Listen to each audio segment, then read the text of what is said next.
Hey gamers, welcome to a brand new DSP video.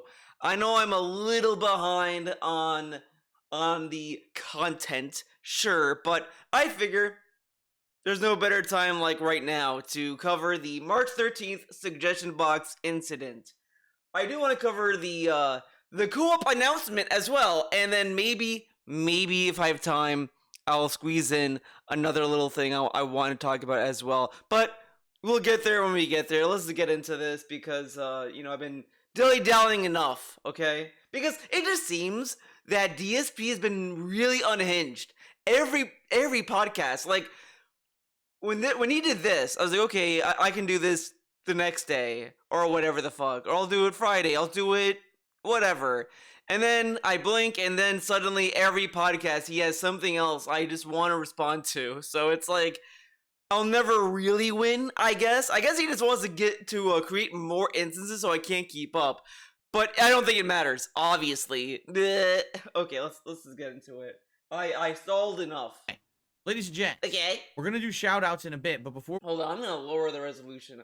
I always feel like, for some reason, it just can't handle it. And we don't need DSP at 720p and 60 frames. He's not that interesting to look at. before we get to shout outs, I think we should do some suggestion box because we actually have ample time to do it today. All right? Sound good? All right. So Sound let's good? do it. Let's jump in. Let's jump right in. The suggestion box. For those who don't know, you can add a suggestion to the suggestion box right now by typing !suggestion into the stream chat. It's also just a community post that was from like a month ago on the channel, and you could find it. But if you use the link in the stream chat, that's how you'll get to it. So we're gonna pick up where we left off last time we did a suggestion box. This one's actually from someone who I guess I accidentally banned them last night on the Like a Dragon stream. I just love I love everything about the suggestion box. It is so it is so funny to me because he first announced it and he was like, "Oh man, you guys gonna give me suggestions, man!" And he sounded like it was gonna be the hypest thing in the world. And there has not been a suggestion box segment where it didn't have some toxicity in it. Like, obviously he did do some of the suggestions that were proposed in the suggestion box, sure, but there's always but the ones that are a little bit more critical, he just dismisses them and shits on them, which is kind of like not a really good look. Like, you should not be kind of seeing people and be like, fuck you, man. You know what I mean? Come on now, dog. Tubs, and I unbanned them now. I love that he says he accidentally banned tubs, by the way. Get this logic, listen up. Just so you know, Tubs, I don't know if you're around today or not, because they were here last night, and they said something that they definitely shouldn't have said. All right, it wasn't a... So Tub said something that was against the rules, but banning him was an accident. Remember, guys, there's no boys club in the DSP Gaming YouTube chat at all. There's no more boys clubs. No one gets immunity. But he accidentally banned Tubs for breaking the rules. Okay, cool. I agree. Offensive, but it was referencing to a detractor thing, and I was like, dude, if you say that, you're gonna bring attention to it. Dude, he has a rule that says, do not bring up detractor memes or whatever the fuck. Tubs does it, gets banned. Oh, it was an accident, man, but you shouldn't say that. See, this is what I mean. This kind of shit is really stupid and it's inconsistent, and it really makes being a average viewer of DSP's content seem like a loot box of bans, because you just don't really know what you can and can't say, because his rules are inconsistent. He cannot stand by his own rules because he is dedicated that if he bans people, then he'll be seen as a Nazi chat guy or whatever. But it's like, dude, that people call you that because the bans you do are bullshit. But if you don't think they're bullshit, then why does it matter? You should ban them anyway if that's the case. How come he's more harsh to people who are vaguely critical of him than people who are just kind of shitting on him in like weird ways, you know? Like, it's so bizarre. But again, he has no consistency. And that's like the biggest problem that you could have, you could see in his little, like, community. Or with anything. He's the most inconsistent person you will find. He will just say one thing one day, the next day say something else. And he even goes back and forth the same day in some cases. Because this dude really cannot stand up for anything he says because he's terrified of what other people will think. He measures he's so desperate for validation for what he does. It is kind of sad and funny. So, I basically timed him out and banned him. And then he emailed me. He's like, no, that was the real. And I like that he says he timed him out and banned him. Now, I got a question, right? So YouTube gives you the option of timing out. So why did DSP time him out and ban him? That doesn't really make sense. Shouldn't you just do one or the other? Why do both? That makes no sense. Like, usually you time someone out if it's like a warning or whatever. Then you ban them if they keep continuing. And this is what I mean when he says timeouts. It's like, what does DSP really genuinely mean when he says he'll time you out? Because he always bans people and says it as a timeout when he bans them. But now he's saying he does both? But that doesn't make any sense. You don't need to time someone out to ban them. You see how dumb this dude is around technology? And he wonders why people call him a boomer. Come on now. Sorry I did that, so I unbanned him. Anyway, here's it. Oh. Sorry I did all right, that. All right, outside. I actually. So he apologized. Okay. I feel that's like part of the story that's like important. DSP begs people to apologize. And he's like, well, I accidentally banned him and all this. It's like, oh my god, this dude. Close the window now, guys, because they're getting really loud for me. They're getting really loud, dude.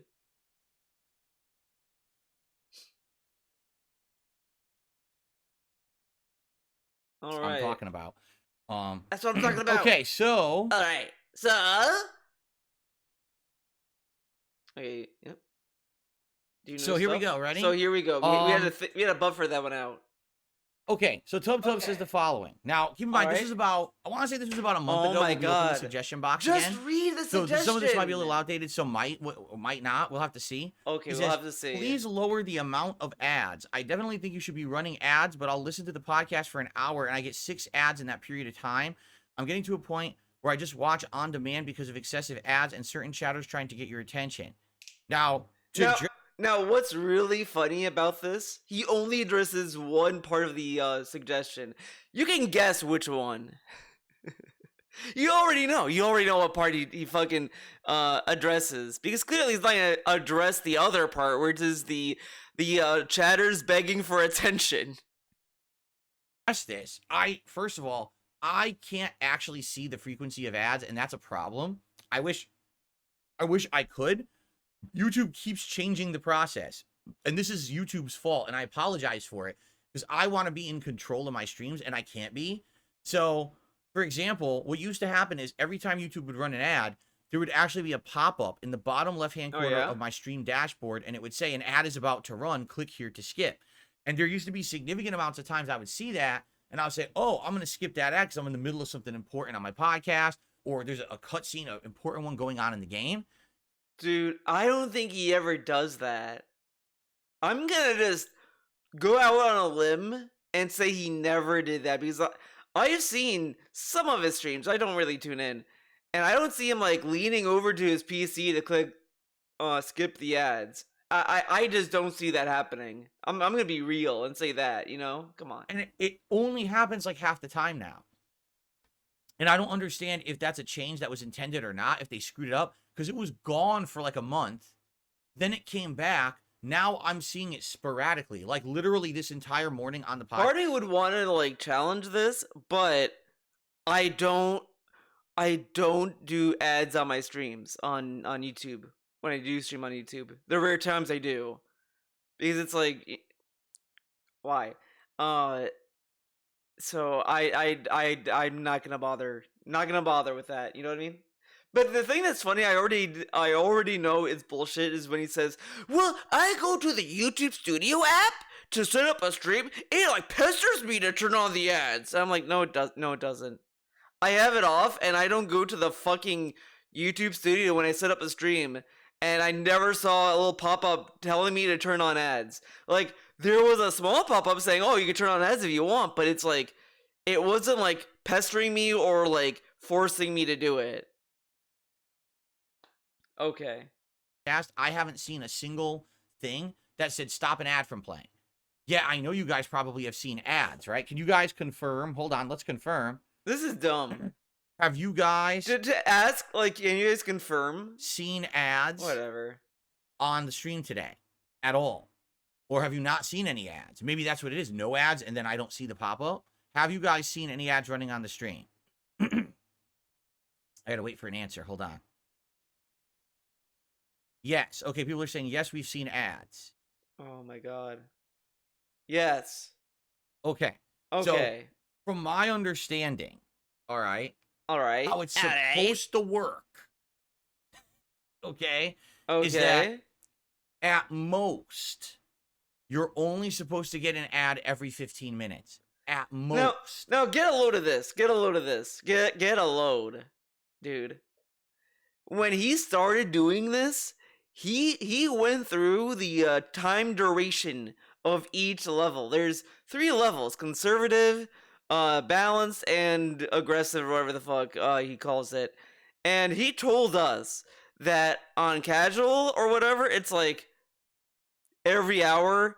Balance is 30 minutes, and then like aggressive, he said it was like a lot. I don't remember what he said about the highest, but just off of the first 2 alone, leads me to believe this dude turned it up to the highest tier for ad revenue. Now, what's even doubly funny about this is this guy goes out of his say, "I don't make a lot of money on ads, man. I don't make a lot of money on ads."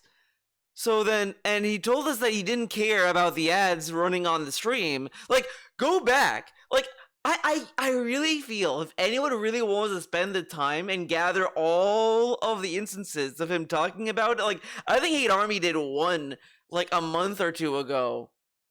But you can do it now with this information, and you can see just the load of bullshit this dude peddled about this nonsense. Back when he said this was just a test. "I don't care if I leave it on, man. If you guys want it off, I'll turn it off, man." And all this bullshit. And funny, get a load of this, right?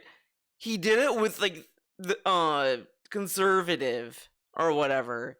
So it's, like, the least intrusive. So, of course, his dumbass viewers, thinking that DSP would not get greedier, said, "Oh, this isn't bad," and thinking that's where it's gonna end. No. DSP saw that, was like, "Okay, you think that's good? Okay. Let's tweak it up a notch." You know, it is the ad season, and his viewers, yet again, believe that this was gonna only be temporary. So they were like, "This is bad. We get it, Phil. We get it. You want the extra ads because, you know, you gotta save the business. You gotta be a dad, I guess, for Jasper. Okay, I don't know." And he does it, and then suddenly, not overnight, you know, a month later or whatever the fuck, people started to notice more ads. Now, he didn't say anything. Now, notice, back when he was doing balanced and conservative, he told us, "Oh, this is 30 minutes, the conservative's an hour." But now, this mystery tier he picks is every 15 minutes. Huh, interesting, correct? Now, I think some people have argued it's actually more than that, which is really wild. Now, again, if he's seeing people complaining about the ads, he could just turn it off. He told us he could turn it off, but he won't because people said it was fine. But again, when they said it was fine, that is really excluding the whole context of why he turned it on in the first place. Again, he turned it on to test it. And then he said, "Oh, it's the holiday season, this and that." alluding to that he was gonna like tone it down. So you'd think he'd be open to turning it off. Fuck no. This dude, he loves ad revenue. Again, the YouTube stuff is really the portion of his revenue that he doesn't want you to pay attention to. It's the memory hole money. Because, again, I'm not going to necessarily say that he's making like a bankroll off of YouTube, but it could be a decent amount that's going to make him like kind of happy, a happy little piggy. And also notice, this is March right now. And he's complaining about like YouTube being low, revenue being low, but this dude literally conveniently forgot the fucking Roy Barnes super chats. You know, the guy who dumped $300 in super chats on DSP Throwback and then like $50 on DSP Gaming that same week. That magically just vanished. We don't even remember Roy Barnes anymore. He's dead to us now. He's gone.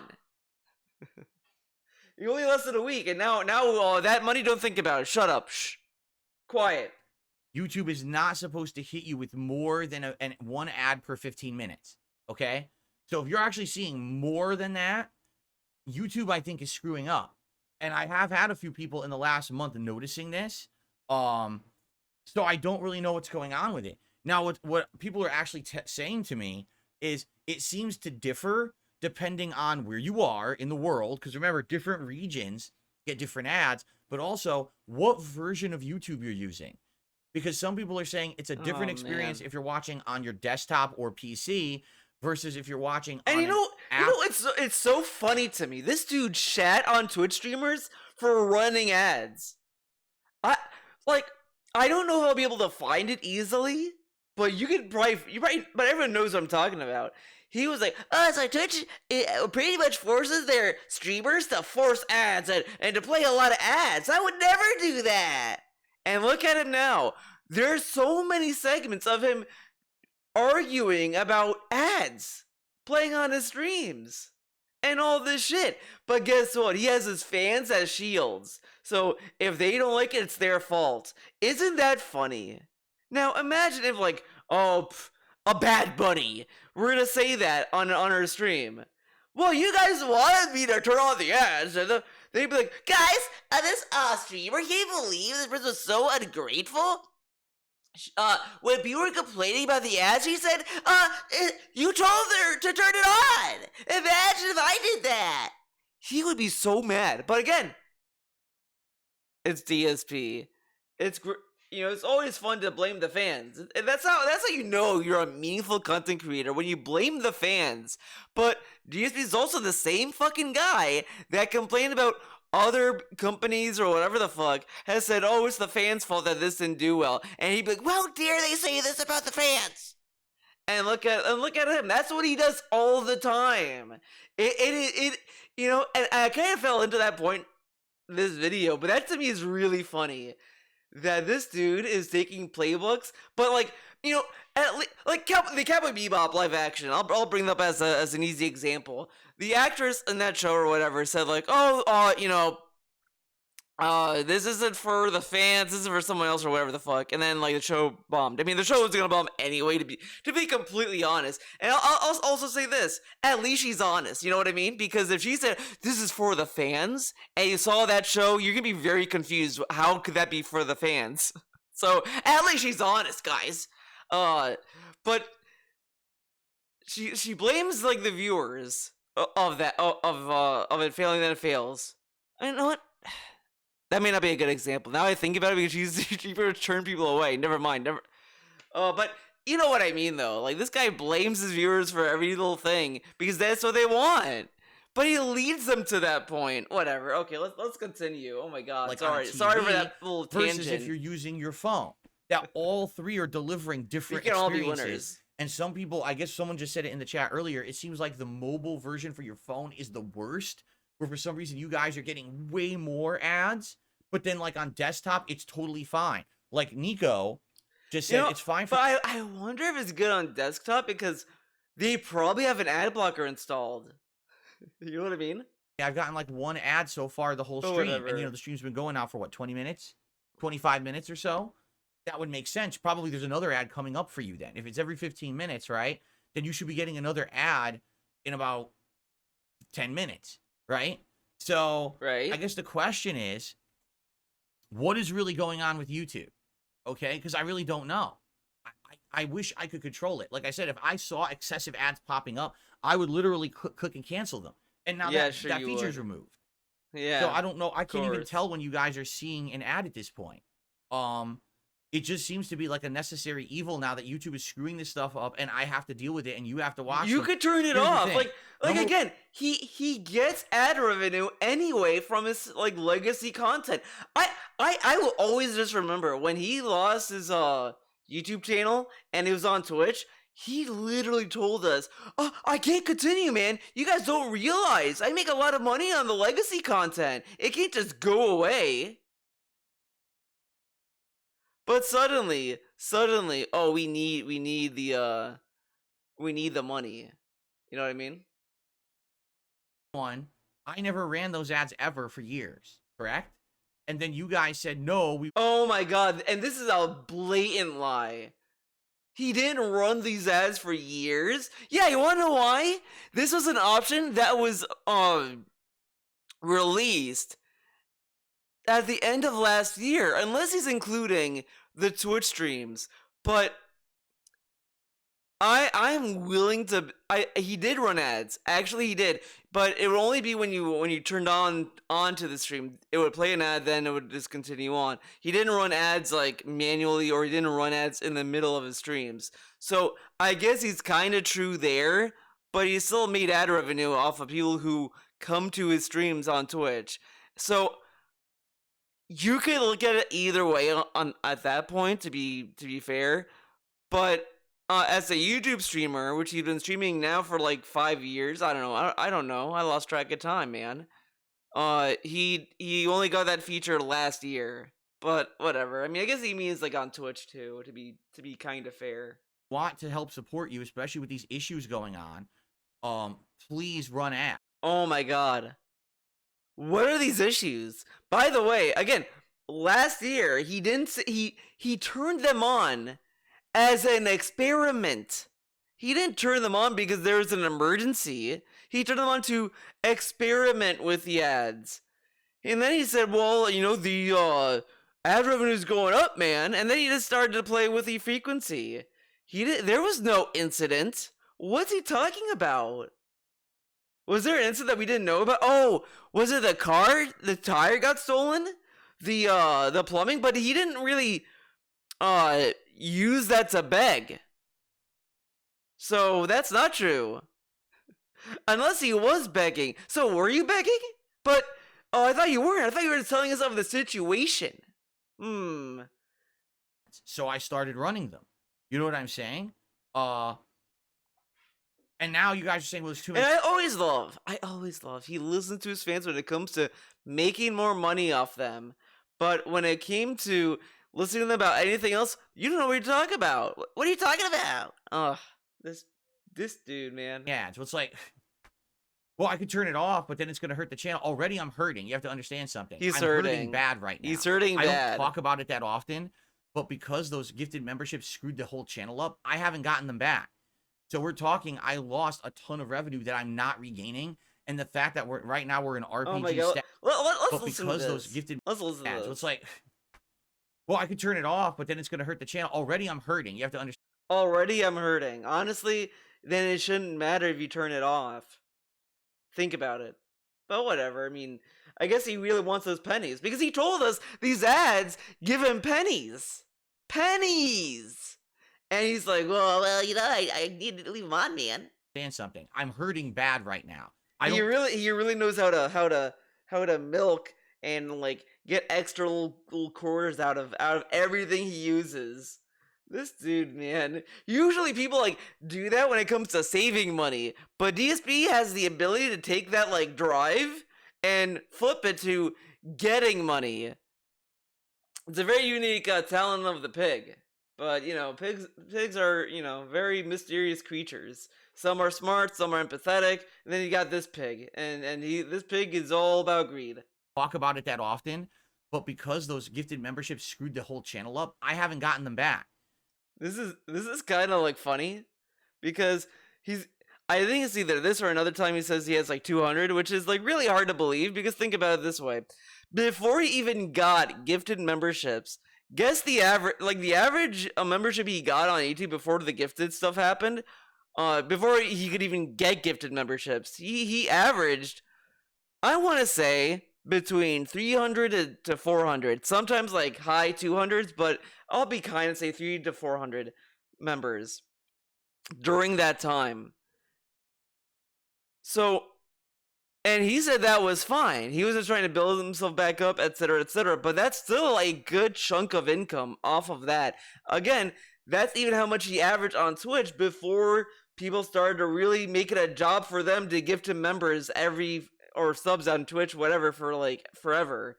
Uh,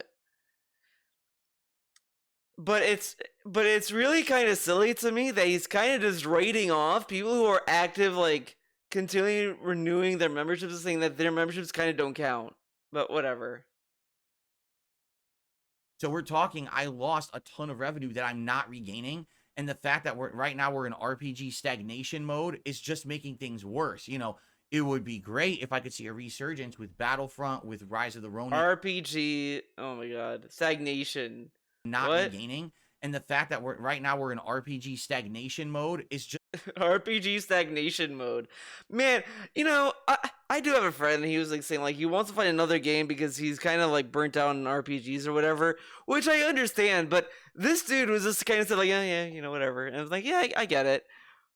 But this dude takes it to such a level that you just want to say fuck crying about RPGs, because I've been enjoying them. Honestly, like I enjoy having all these RPGs. I mean, good. It's like, oh man, Persona 3 banger, goated game. 557 Rebirth it's good. I'm enjoying it a little bit better than I thought I would, but I can't wait to see how it ends, I guess. But so there's that. Like a Dragon Infinite Wealth is pretty rad. The ending I kind of like the last few gauntlets in that game. It kind of surprised what they threw at me.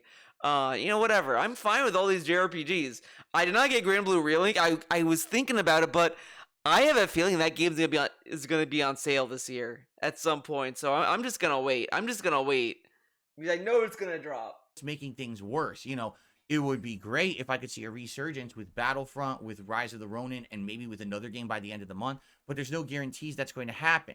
If I stay at the level I'm at right now, I'm already bleeding and in pain. But remember, guys, this is a very stable job. He's making more money now than he did at his helicopter job.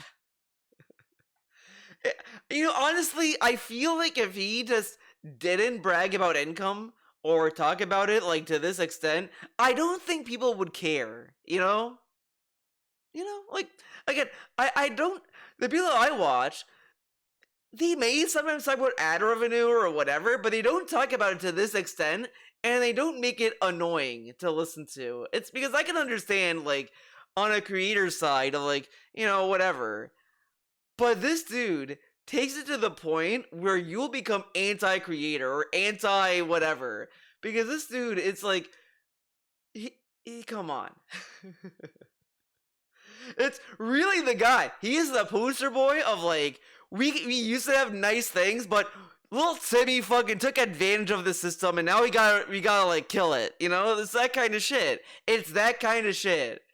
And it's like, come on, Timmy, why did you have to do it? It's like you get this one cool ass teacher that's like who brings in candies, like, oh, before you leave, take a Hershey bar. And you're like, oh wow, fuck yeah, Hershey's or M&M's, sweet.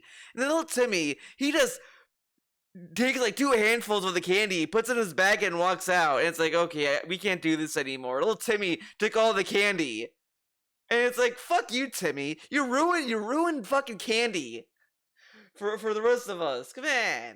And it's like, well, now you guys are annoyed by ads, so now just punch the wound some more. It ain't gonna make things better. You know what I'm saying? It's just gonna make things even worse.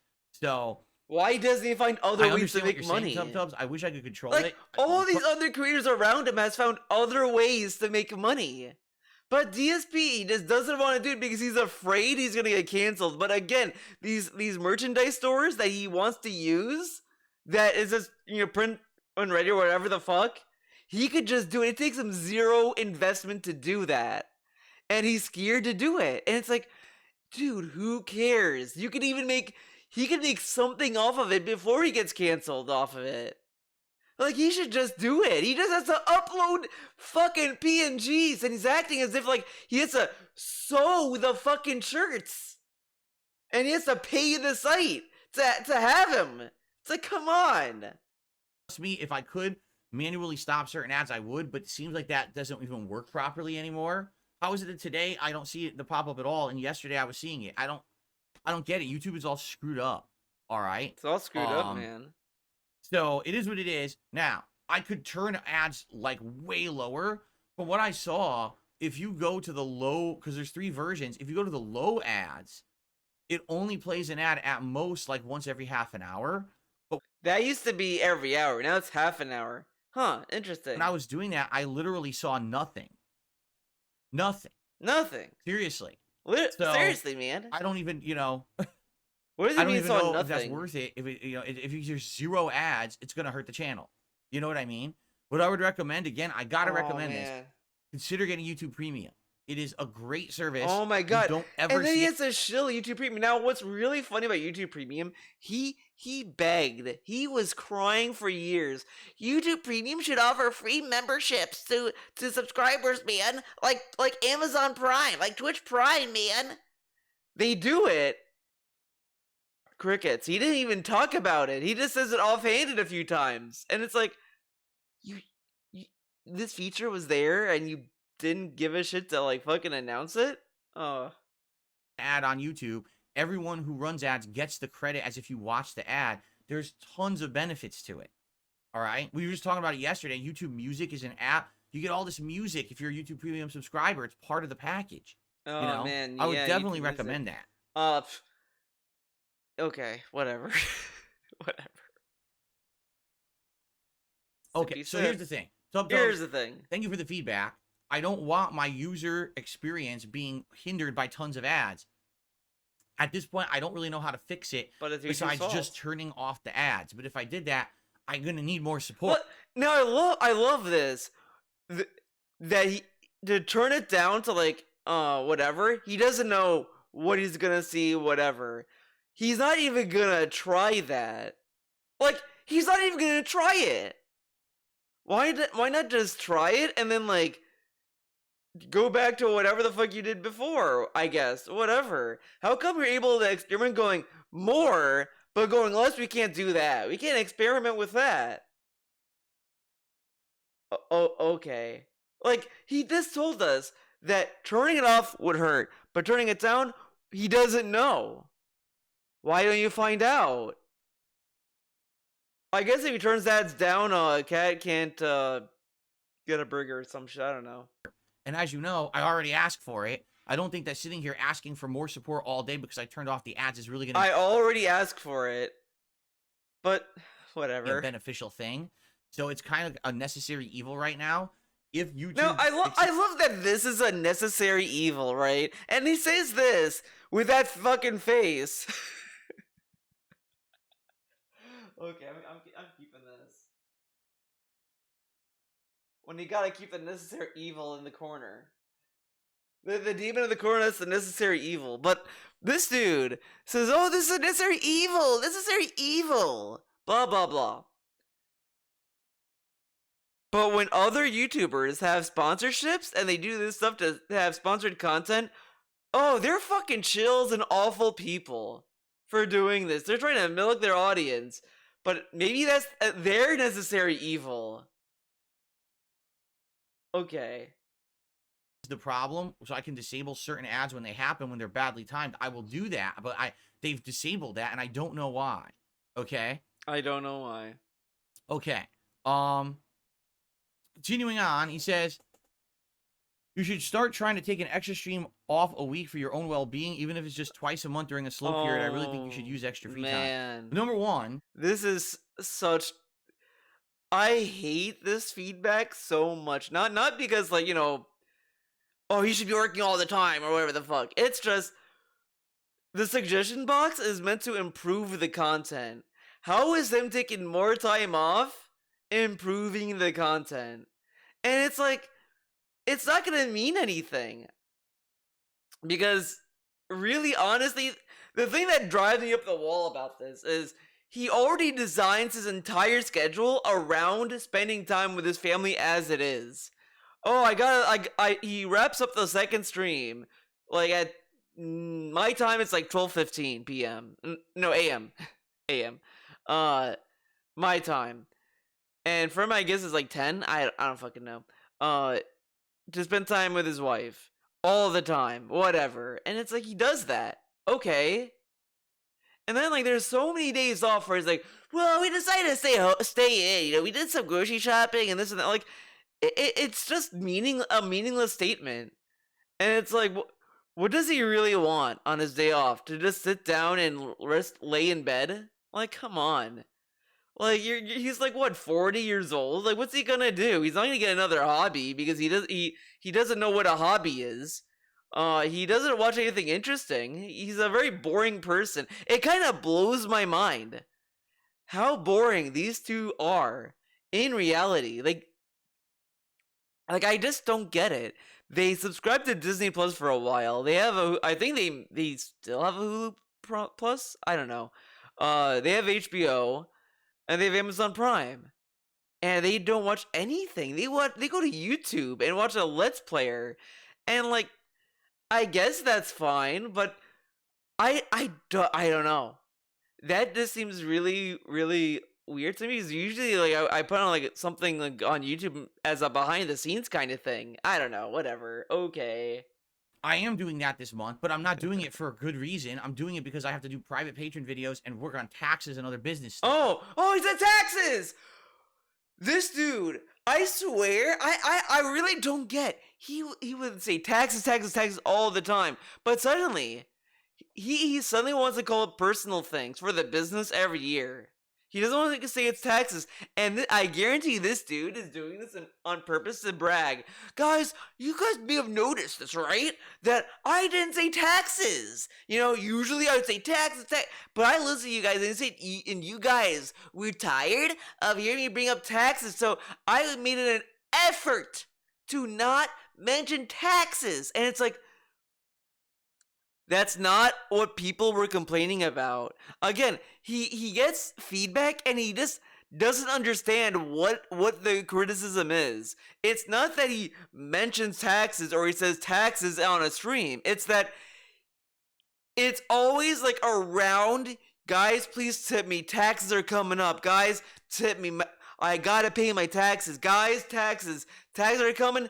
You guys can support me all the time. It's one thing to say, "Oh, I'm gonna do taxes tonight, so that's why I'm gonna be taking Monday off." And another, guys, I'm taking Monday off because I gotta do my taxes. So, guys, it would be very good if you can tip me so I can do my taxes. And it's like, that's the problem. And this dude thinks just saying the word is the problem.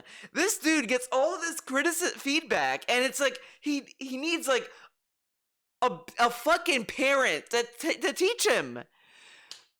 Phil, you make a lot of like annoying sexual jokes. We don't want to hear take the top off. Can you fucking stop it with that? Okay, so you guys want me to stop talking about boobs and stuff? Okay, so poop and up the butt and poop.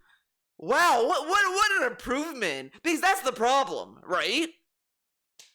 And I talked a little bit about this too. If your only humor is to either be racist or whatever the fuck, and when you're told, hey, this is fucked up, and your response is to make poo-poo jokes, I don't think you have a lot of talent going on. I'm just gonna say that. If all you can go on in life is to make racist jokes, and that is like the crux of your humor, you're probably not that talented. Because a lot of these other people who have had edgy humor like that, and they realize, oh, okay, maybe I have to tone it down or whatever the fuck. They find other stuff to make fun of, or to go on their little bits, and you know, sometimes they flourish, and they continue, or they crash and burn, whatever. Like, but again, they have the talent to back them up. This dude has no talent, so he has nothing to back him up. Nothing backs him up. Nothing at all. And that's the problem. I wish I could take off an extra day. Don't you think I would like to do that? You know, I don't like being here 6 days a week full Don't you think I would like to take that, man? What a cool thing to say. time and not spending time with my family. I have to be here to pay my bills. You know, again, it's wishful thinking. Turn off ads and take more time off. Okay, Tub Tubs, but where does the money come from then? Okay, so if you have the ads on, then you can take more time off, correct? Wait, don't give him that idea. You know what I mean? Right? Right? And you have to Correct? understand, I don't work a salary job. A day that I don't work is a day that I don't make money to pay the bills. So that's why I have to be here as much Again, as I am. he gets ad revenue on his videos every second, pretty much. You know what I mean? Maybe that'll change in the future, but it's not changing anytime soon. Things are sadly going this way now this year. I was doing good by the end of last year. Things were actually going well.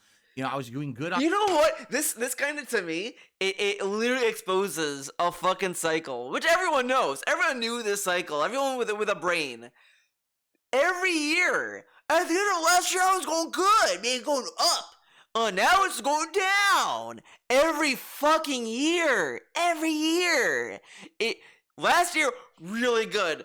Then down. Then good. I guarantee he's gonna say by the end of this fucking year, this year we're building up again. We're getting everything together, man. And things working. DSP throwbacks working. DSP reacts are working. Everything's working, man. And then 2025 rolls around. Things are down, man. I don't know what to do. And he's gonna find some, and it's gonna be some coincidental troll move that's gonna happen next year that he's gonna say that's when it started. This dude is so lame. But whatever, he gets the viewers he gets. YouTube, great member support and everything. And then, number one, the fake memberships completely screwed the channel over. I went from having 500 to 800 legit members. Now we're down to like 200-300 a month. See, I don't believe he has 200 to 300. I think he has 300 to 400. Again, he had consistent memberships before he had the gifted memberships, and he got like around 300 to 400. And now he's saying that none of these people are becoming normal members. Okay. And all that revenue is lost. Oh, whoops, sorry. And there's nothing I can do about it. Okay. And then in addition to that, now RPG stagnation. So it's a thing on top of a thing, and it's really hurting me bad, and I'm bleeding. Dude, the RPG stuff is not a good excuse. I'm sorry. It's not. You chose to play those games. But it's the FOMO. FOMO was designed for Phil. Phil is the ideal consumer. Like, he is the guy that these market people target all the time. It's him, Your Honor. That's him. That's the guy. And I need to get through this time before we could consider scaling back on things that are helping the channel to make money. Okay. Okay. Why does he scale back the spending? Okay, our next post here is actually from OP Boone, and OP Boone, as you know, usually has some really good suggestions. Oh yeah, many of which I've already implemented. So I love that if it's a regular, he does like a fence sitting routine with them. If it's OP Boone, we suck his dick because OP Boone's a cool guy. But then if it's someone else that he doesn't recognize, oh, we gotta like poo-poo the idea. We gotta shit on them. Fuck them. Okay. Okay. So here we go. Ready? Here we go. Get ready. So he says, the idea of a podcast cold open intro is good, but I feel a 30-second you're ready for the stream intro lowers the effectiveness when you do it. It'd be better to cut that intro from the recorded YouTube videos that you can still use it for the stream audience. Just start the recording after the guitar riff intro is done and the video opens with your cold open, immediately introducing the viewer to the topics coming up on the show. So, for clarification purposes, what OP Boone is referencing is the beginning of this show. Oh my god, dude. Yeah. Why? Why are you explaining what an intro is? This dude, man, really thinks his viewers are so fucking brain dead, they cannot figure out what OP Boone meant by a cold open. And all this other stuff, when all of the fucking pre-streams have the "Are you ready for the stream?" up until this fucking point, and he explains that to them. This suggestion, you're gonna get a little toxic Theo out of this, because this shit is so obnoxious. Not just the explanation, but the intro. It is so redundant. Are you ready for the stream? Do you really need that? Do you really need him to turn on the camera and say, "Oh, we're gonna be doing this and this and this," and then theme song? Or then sometimes he doesn't want to do that, and then and when he doesn't do that, he plays a longer intro. Why do we need the long intro? Like, at all? It should not be a long intro. Period. Period. I play that clip that says, "Are you ready for the stream?" and it plays a guitar riff, right? Then that fades out, and then a version of my intro usually plays, but it depends on the day. For example, if it's a day where I have a lot of topics to talk about, I'll appear on camera first and say, "Hey everyone, it's the Level 1 podcast, and here's what we're talking about today. I'll be right back." And then we do a shorter version of the intro. But then, you know what's funny? He does that, he plays the intro, then he starts up the podcast, and then explains what he's gonna talk about again. And then the schedule of about what he's gonna do. Like, it's just so much regurgitating information, and it's like, does he really think his audience is that dumb? Yes, he does. He thinks his audience are so fucking stupid because and you know, he might be onto something. I'll be honest. He has done so many things, and his audience has always been like, "Oh wow, it feels so cool." And then it's like, "What the fuck? He's an asshole." It just. I guess it makes sense. Like, come on. That last week shorter, it's abridged, and then we get right to the show. That's the cold open version of the show.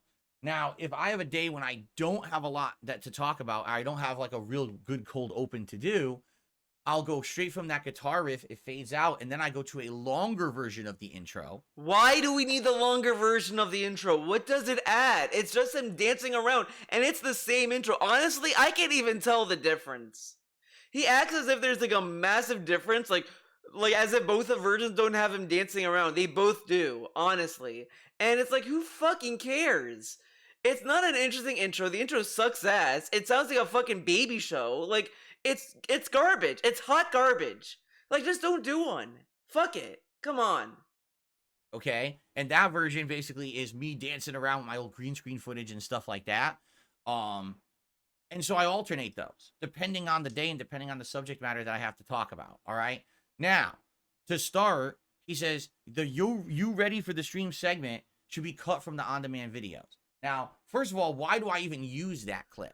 It's very simple. Oh because man, we have to fucking discuss this idea to not include this. Like, this is the most meaningless fucking thing ever.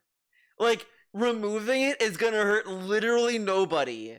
Like, he's acting as if Opie Boone said, Phil, you should like hit start recording an hour into the podcast." Like, of course that's a bad idea, I guess. But it's like, dude, it's the "Are you ready for the stream?" It's the most meaningless fucking thing you have added. You don't even need it, honestly. Because he stops the music, there's an audible like nothing, and then dun dun dun dun dun dun. So it's like, you could know either way. But it's so stupid. It's such a stupid fucking thing. And he's talking about it as if it's a meaningful change. Like, shut up. Shut up. About to start the podcast, I want people to know that guitar riff is the synonymous noise you guys all know. Oh, the show's starting. Let me get ready, right? Because remember, before then, there's just music running. So you're getting ready for the show to start. If you want to know exactly when it's starting, listen for that guitar riff. Isn't that the fucking point of the schedule? The schedule literally says... I'm gonna go by my time. Okay, my time is the default time, dude. It says 2:15 p.m. Eastern is when the podcast starts. You go at 2:15. There you go. Whatever. Okay. It's notable now. Everyone remembers it. Everyone recognizes it. They even put guitar emotes in the chat when it's going, so you know. Oh, the show's starting. So let's say you're in another room, right? Or you're not paying attention. You just got it running in the background. And you're wondering when the show's going to start, you'll know when you hear the guitar riff. That's why I have that. It's mostly for the stream viewers. Admittedly. So then why did you include it in the recording video? Like, really do anything for the on-demand video viewers. So if you guys think that would be beneficial... Do you guys think that? To not have that in the... Do you guys think it's beneficial? Phil, are you stupid? Look how much little thought he puts into his own fucking shit. How little thought he he puts in. He could not think. Are you ready for the stream? Should that really be should I hit start record after that? He can't even think that. He needed OP Boone to think about it, for him to think about it. And this dude goes on how much he cares for his content. Oh, it's so meaningful. Oh, he put so much effort. But he couldn't figure that out on his own. He needed OP Boone to tell him that. And this is the other aspect of the suggestion box. To me, is also funny. It kind of exposes how little thought he really puts into his own fucking bullshit. Because everything he does, it's just, do you guys want me to do this? Like, come on. Man, video, I could cut it out. In fact, guess what I did this morning? Guess what? I cut it out because I actually scanned these suggestions early, and I said, "Oh, that's when I can try implementing it today." This is gonna be super funny coming up. So for those of you watching this podcast on demand, please let me know. Leave a comment. Give me feedback. Do you like the guitar riff at the beginning of the show? Does it help at all, or is it just worthless to you? I'm going to keep playing it on the stream, but I don't have to record it in the video. I could just record right with either the cold open or the intro.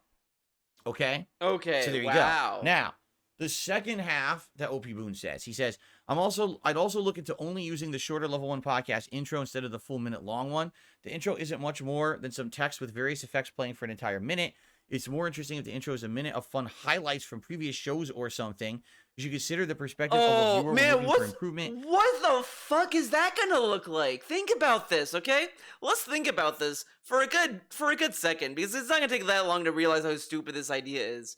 So if we take every segment from his podcast and make a video of it, this is all it's gonna be: him rocking back and forth and looking into the camera. And then having Jasper show up sometimes. That is gonna be the clips. Like, think about how stupid that is. There's nothing interesting. It's not a meaningful show. These people talk about this podcast like, dude, it's a podcast, and they're acting as if this is like an actual like TV show. It's not. It's a podcast where he's just talking to the camera, and it's like not interesting stuff. I started doing these timestamps for myself to see where interesting topics are on your podcast. Others seem to appreciate them. I admit I fully skipped the intro and recap segments, but I'll tune into schedule segments for games and streams that I'm interested in. Then I'll see what else is going on with the timestamps. Boone, do you need help? Are you okay? Who the fuck gets hyped for a fucking schedule segment? You could just go to his fucking Twitter or whatever the fuck and look at his schedule. OP Boone, I hope you're okay. I mean, I don't think he's okay. The fact that he's saying that he tunes into the schedule segment, that to me is a red flag. He needs help.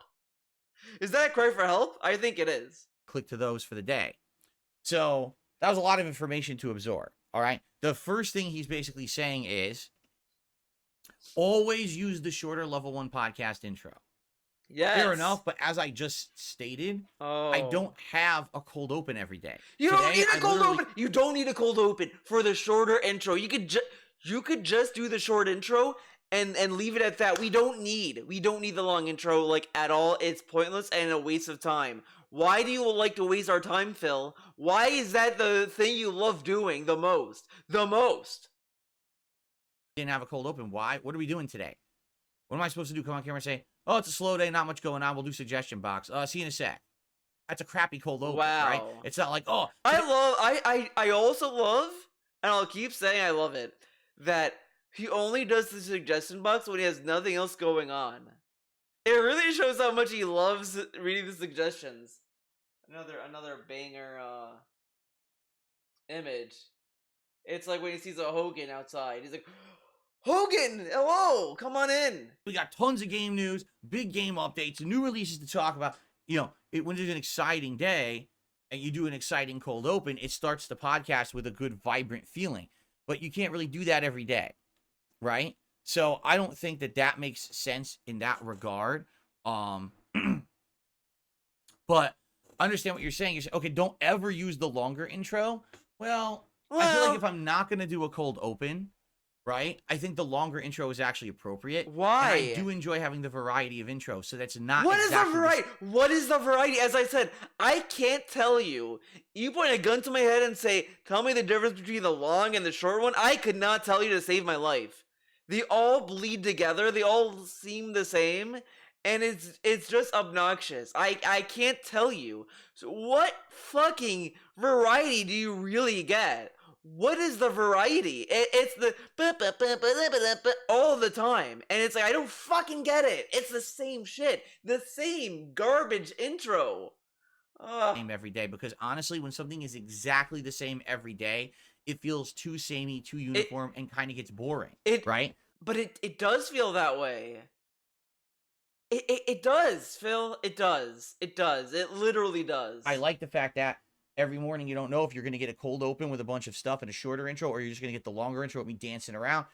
I think it's nice. Now, if people disagree, let me know, but that's why I do it that way. Okay. So I think the feedback to remove the guitar riff from the Oh on-demand man. video makes sense. Sorry, I have like Discord open, so I'm seeing like little snippets of the podcast today that I'm missing out to make this video, and I'm afraid I'm gonna have to do another video. This is bullshit.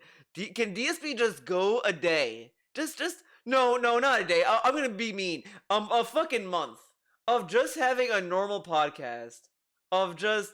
Hey guys, this is what we be playing, man. Okay, then we're gonna do gaming news. Sony said that they're gonna make Last of Us 4, and we don't believe them. I don't know. The feedback to say just use the shorter intro and always do a cold open, I don't think that works because I don't always have a cold open. If I did, then it would make sense, but I don't think that really works because Why don't you find sadly, other ways to I don't do a always have a different good cold open for the intro? show. Why don't you do different cold opens? Why don't you figure something out? Now, your suggestion, it would be more interesting if your intro was a minute of fun highlights from previous shows. Sure. What is the highlight? What is the highlight? What the fuck is the highlight? Just them rocking back and forth? Looking this way, that way? Wow, what a highlight! Wow. Oh, this is another good face. This is like what he sees when Leanna opened the door all those years ago. When he's playing Nier and he sees Leanna like poke her head in, he's like, "Oh," or no, I got it. You're about to fap, but your mom walks in, and then it gets really weird. Sure, it would be. I agree with you. It'd be great.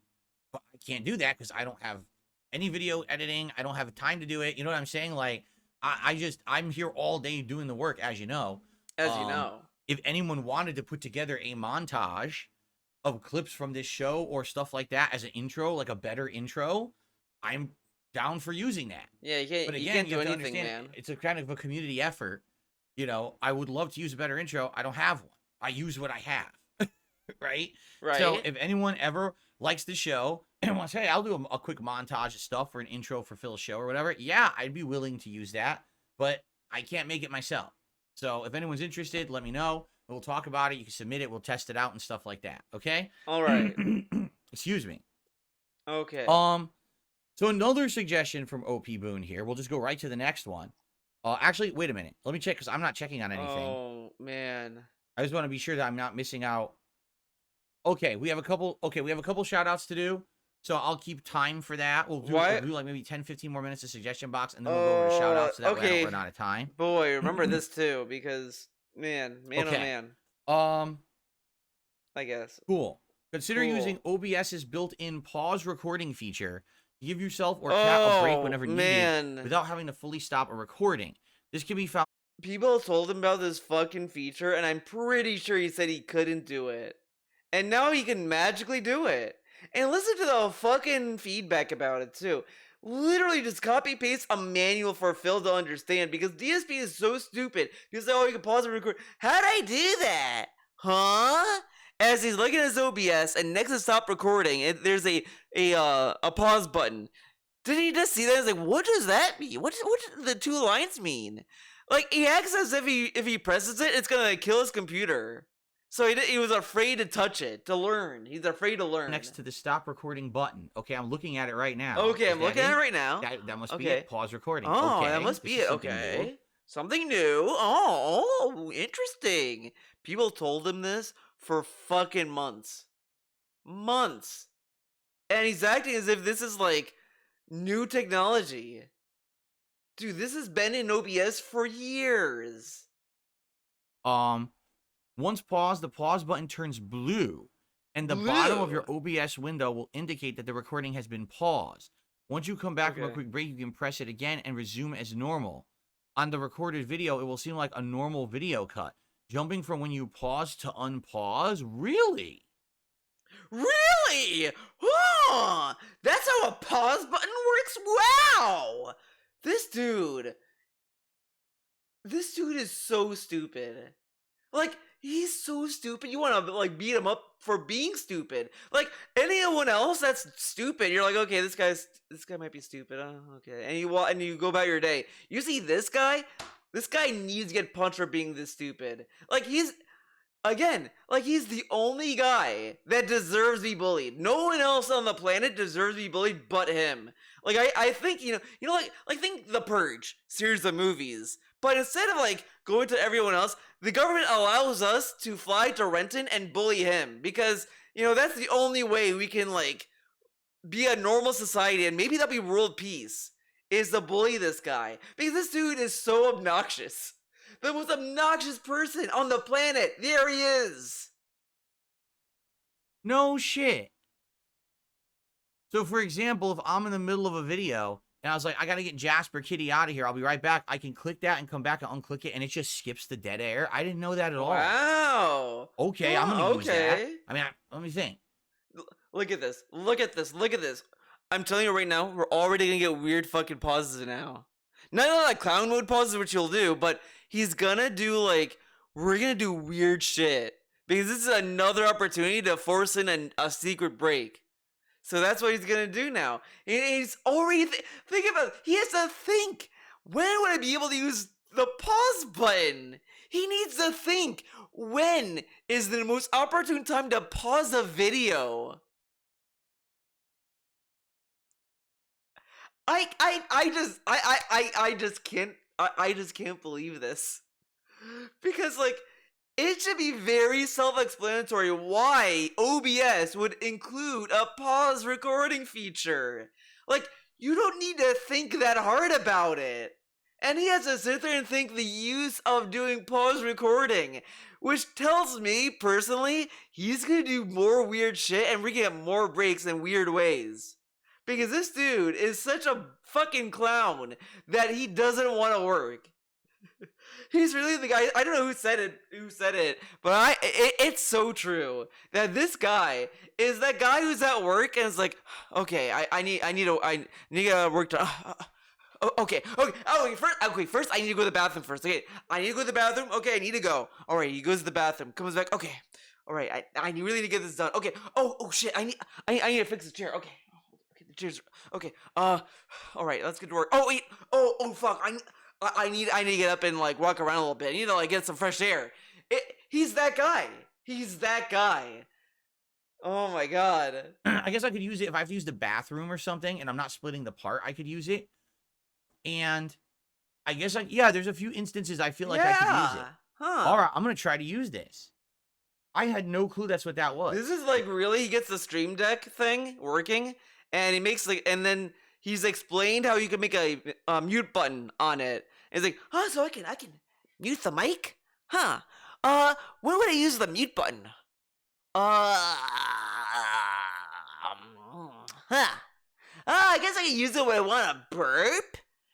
So it's gonna be like that shit. There it is. It's right there. It's a little pause button thing. And that's cool that it just jump cuts basically in the recording. Then again, I've never tried it. Would you like to try it right now? I'm going to try it. All right, so here's what we're going to do. Everyone watching on demand, you're the ones who are the test case for this. Everyone here live on the stream won't see it. But we're going to try this right now. Okay, ready? Watch this. You ready? This is going to be funny. This. All right. I'm going to test it right now. We're going to click this pause recording button. And when I come back, we'll see if it worked. Ready? And... Okay, did it work? Did it work? Is it working? Wow, so funny. Hilarious. So hopefully I didn't scare the crap out of those on demand. So But I you know wanted what? to test it. You know what's even scarier? What's terrifying even? He could now pause the recording during the podcast. Talk about something like, guys, give me fucking money or I'm gonna kill you. He could say that, pause it, then unpause it, and then he'll act as if he never said it, and then it's like, what? He can now beg behind the scenes. He could be more dishonest. He could be more dishonest now. Dude, the pig ears are gonna be going overtime for this.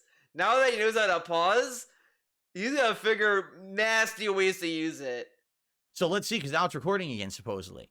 Supposedly. So I cut out a few seconds there. If you're watching on demand, let me know how it worked. I'm curious. Hopefully it doesn't like fuck up and corrupt the video. I Oh hope god, it that would does. really suck. I hope it like fucks up everything. Let's see what happens. Nothing but the worst for Phil. And go from there. But if that works, that's cool. And I could use that for sure during streams and stuff. So let's see what happens. All right. All right. Well, thank you very much. That is awesome. Thank you, OP Boone. That's an amazing suggestion that I can implement right away. And guess what? There's a podcast, I think the one that I have lined up, but a few times. He never used it. He used it very sparingly, but he never uses it. He still gets up. We still get empty chair segments, all that stuff. So yeah, it's never going anywhere. He's never using it unless he knows he's gonna do something that's gonna be incriminating. Then he'll pause. I guarantee you, that's what's gonna happen now. So people are gonna have to start really paying attention to the raw stream and clip everything just in case, or if he said or whatever. They're gonna have to pay attention because this dude can be very dishonest, and it's very natural to him too. It's wild. Just from those suggestions from Boone, the first suggestion, where the reason I do the different recording pause, but we don't need it to listen to a recap of the fucking suggestions we just talked about. My God, there it is. Okay. Oh my God. Oh my God. Again, sorry, I'm getting a little distracted. I have Discord open. I'm just reading. The point of the suggestion box is supposed to be constructive criticism. All I get are demands. This is insane. This is insane. It is fucking insane. This dude cannot just have a podcast where he just fucking relaxes every time. Oh, we're gonna have a chill podcast. There has been non-stop unchill fucking podcasts all the time this week. Dude, get a therapist. The fact, dude, okay. I fucking get heated when I play Guilty Gear, but now it's like I'm just trying to calm down because it's like, okay, I'm getting a little too worked up. I mean, I'm starting to notice I'm getting a little too worked up on stuff. So it's like, okay, need to calm down and all this stuff. And I calm down. I'm trying to, at least. It's stuff that you have to try to work out on. It's not perfect, but this dude just keeps ranting about nonsense. It's just insane. And this was the start of it. I can't fucking believe this dude is this nuts. Just over time. It is wild. I really think not only will young Phil hate what he's become, he will probably get help immediately. If 2010 Phil saw this, he'd be like, oh shit, I need to get a therapist right away and take medication. He needs medication or something. He needs something. Maybe he should smoke weed. Weed might actually make him better. Imagine high Phil. He might actually be chill. He might actually chill the fuck out. Holy shit, dude.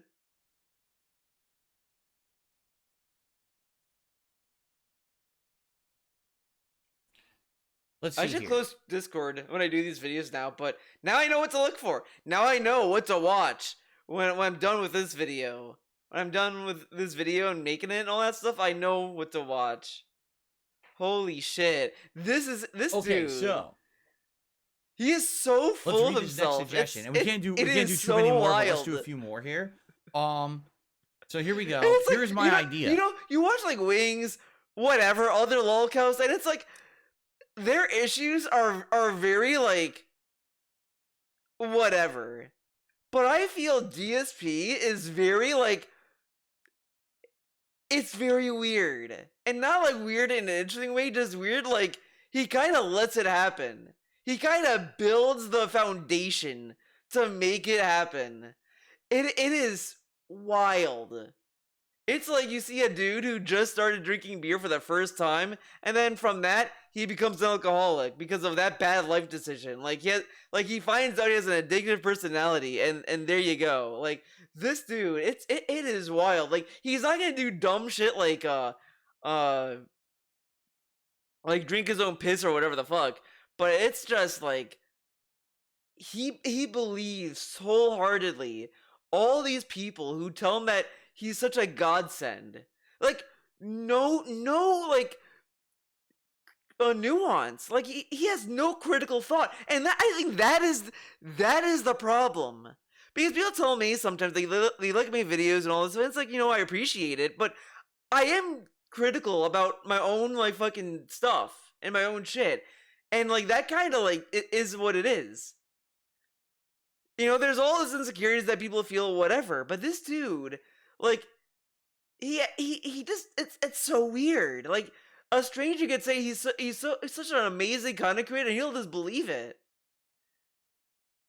No, he's so naive. It's wild. He's older than me, and he's more naive on the internet. Instead of having a 10 to 15 minute Q&A segment that extends the podcast, now for clarification purposes, I don't do that every day, right? I only do that on days when we have extra time at the end of the show, and I want to see if anyone has things on their mind to talk about before we go to the game, because that way we don't have those questions during the game, right? It gives you an opportunity to ask me stuff before we get to the game. Then this is so dumb. This is so dumb though, because then when he starts the game, oh, why is chat silent? Hello, is anyone there? Why not just take these questions and then just respond to them during gameplay? I guess you can't do that, man. You can't game and talk. So we don't have burning questions that I go, oh, let's start playing the game. Oh, wait, here comes a ton of questions from the audience now because I'm interacting, right? And again, he doesn't have to answer every question. He acts as if like the streamer needs to read everyone's chat post, which is like a really bad mentality to have. Like, there's no realistic way that you can read everyone's chat post. Now, of course, you could argue, well, Theo, his chat is very slow. Sure, but at the same time, like, he doesn't have to. Like, people could say a lot of dumb shit. He doesn't have to respond to it or whatever. Like, come on. Come on.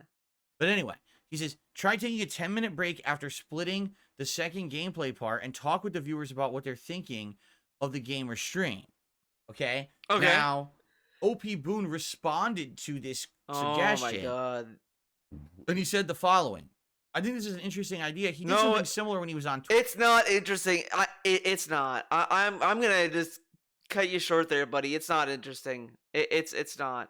Because all it will be is just him staring at chat and then just like waddling around like he does in every Q&A segment, and then it's gonna be like, whatever.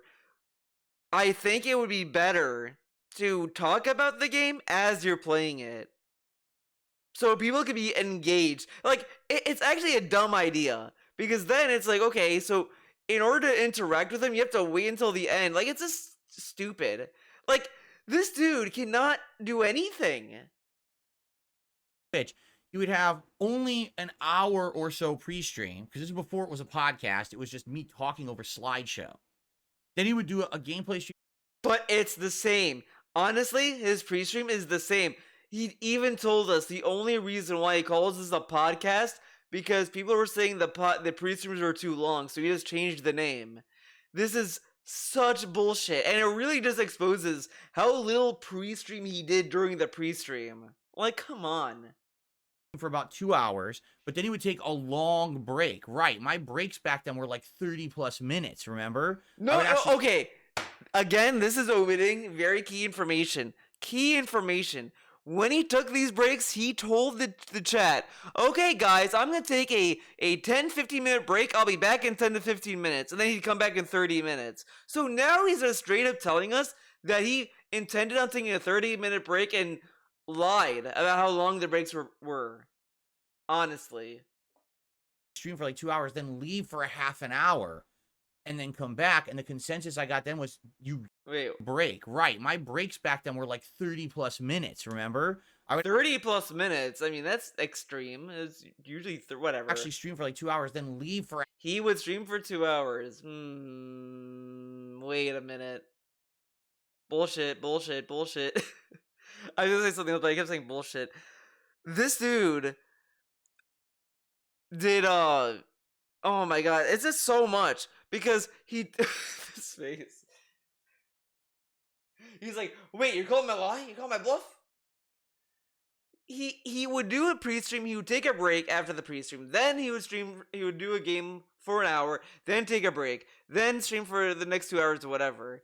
He got so much criticism, he then decided, okay, so after the podcast, I'll go into the game, and then take a break, then come back and stream for an hour or whatever the fuck. Now he's saying that's how he usually streamed. That's not really the case. Because when he did that, he then decided to institute the break after the podcast now. And that's what he does now. But then there are times where he takes, I gotta get up and walk around breaks still. This is all semantic bullshit territory. And it's like, it means nothing. It's just bullshit. Half an hour. And then come back, and the consensus I got then was you killed your audience. You lost your audience in the 30 minutes. It was too much of a break. I mean, even when he takes the break after the podcast, he complains about viewers dipping.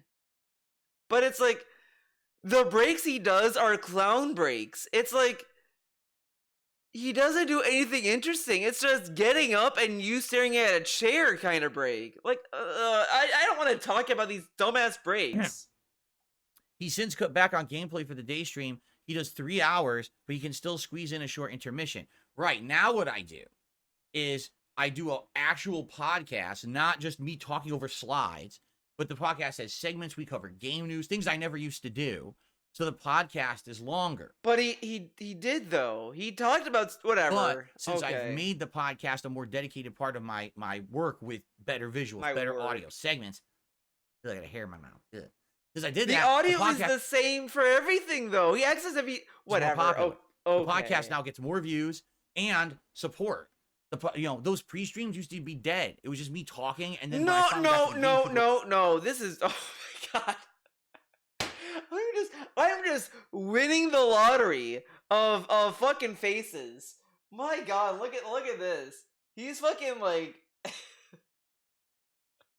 He's a zombie. But this dude, there's so many pre-streams. Wait a minute. Oh my God, no. A lady's being cheered 300 bits. Wait a minute. This guy cheered 500 bits. Wait a minute. Guys, you can't end the pre-stream. Wait a minute. There's so many fucking bullshit pre-streams that have that. Shut up. Like, hallelujah. Now, this podcast actually has a following. Right? People just listen to the podcast and they don't stick around for the game. It's kind of flipping on its head. So before, I usually did around 4 hours of gameplay per stream, but I also had a very lengthy break in between to break it up. So that way I wasn't sitting here for 5-6 hours straight. Now I don't do that anymore. Now he gets up and takes a break, man. Did I use the pause feature because I had to take a break, man. I figured out when to use the pause button. Okay, let's fucking get back to this bullshit. I do this podcast. I usually take a 5 to 10 minute break if I have to. Man, I need that LTG clip. And then I jump into gameplay, and that's it. The gameplay's consistent. It's just all nonstop, no big breaks. So I phased out the idea of a big break because of your feedback. You guys were telling me that when I was doing those big breaks, it was killing the engagement and the attendance of the stream. People would just leave during the break and never come back. So the feedback was, don't do that. But it happens anyway, to be completely honest. Okay? So what this person is suggesting is bring back the big break and during that big break, to talk about the game.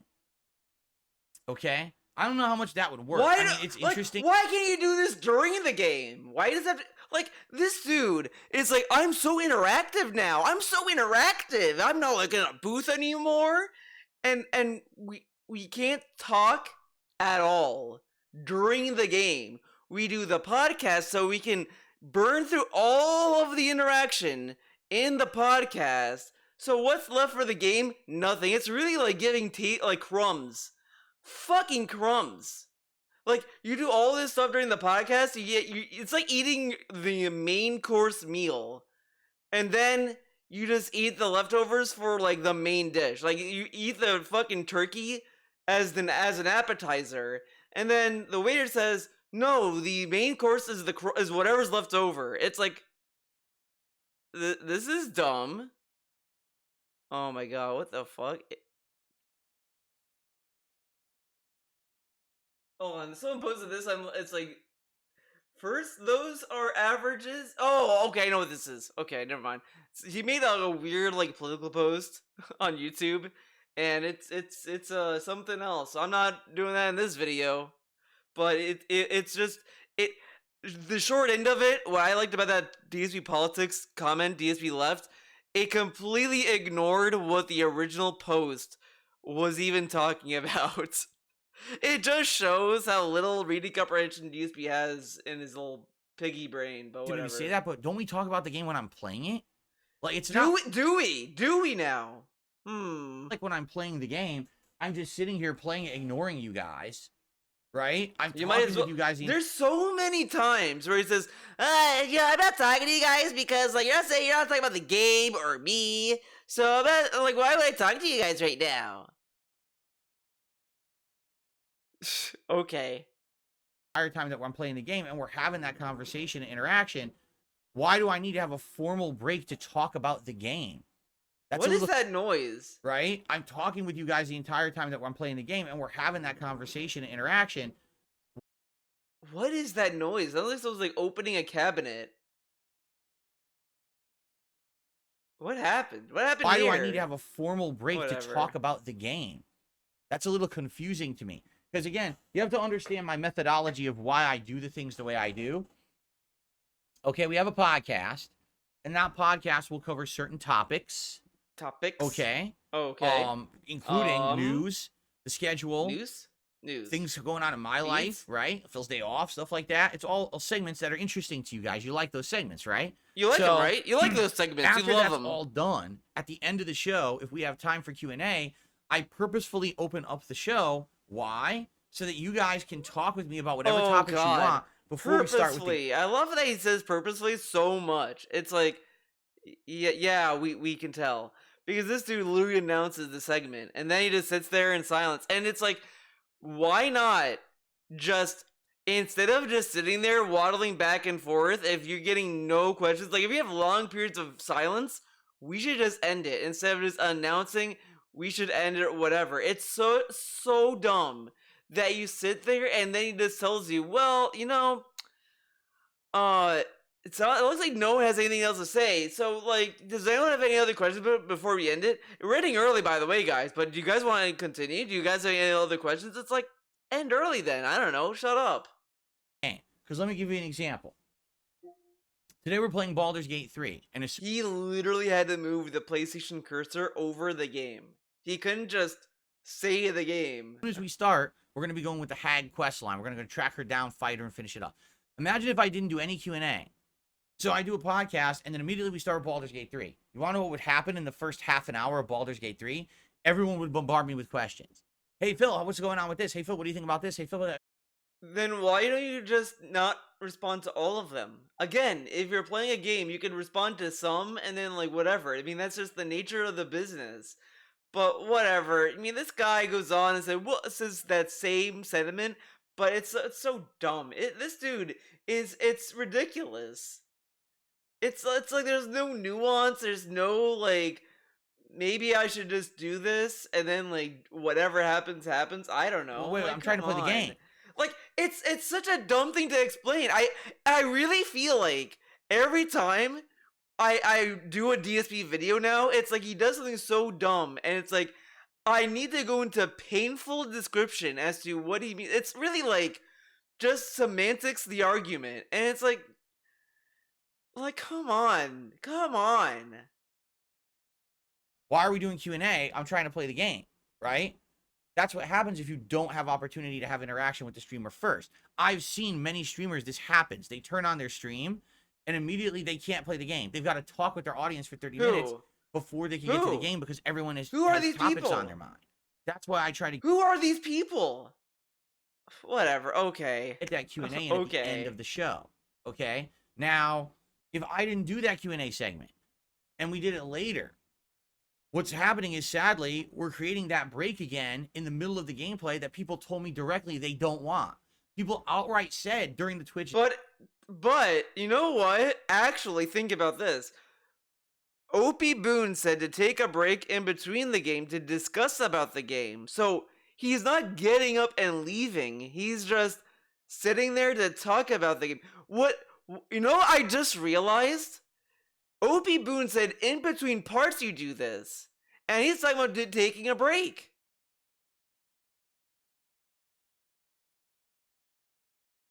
Do you not understand what was suggested, Phil? How am I having Oh, he doesn't know how to read. That's right. Like it's wild that there's so many instances where I just think he doesn't know how to read. Whoever taught him fucked up. Because I don't understand how you could read something and they get this interpretation from it. It's so bizarre. It's really weird.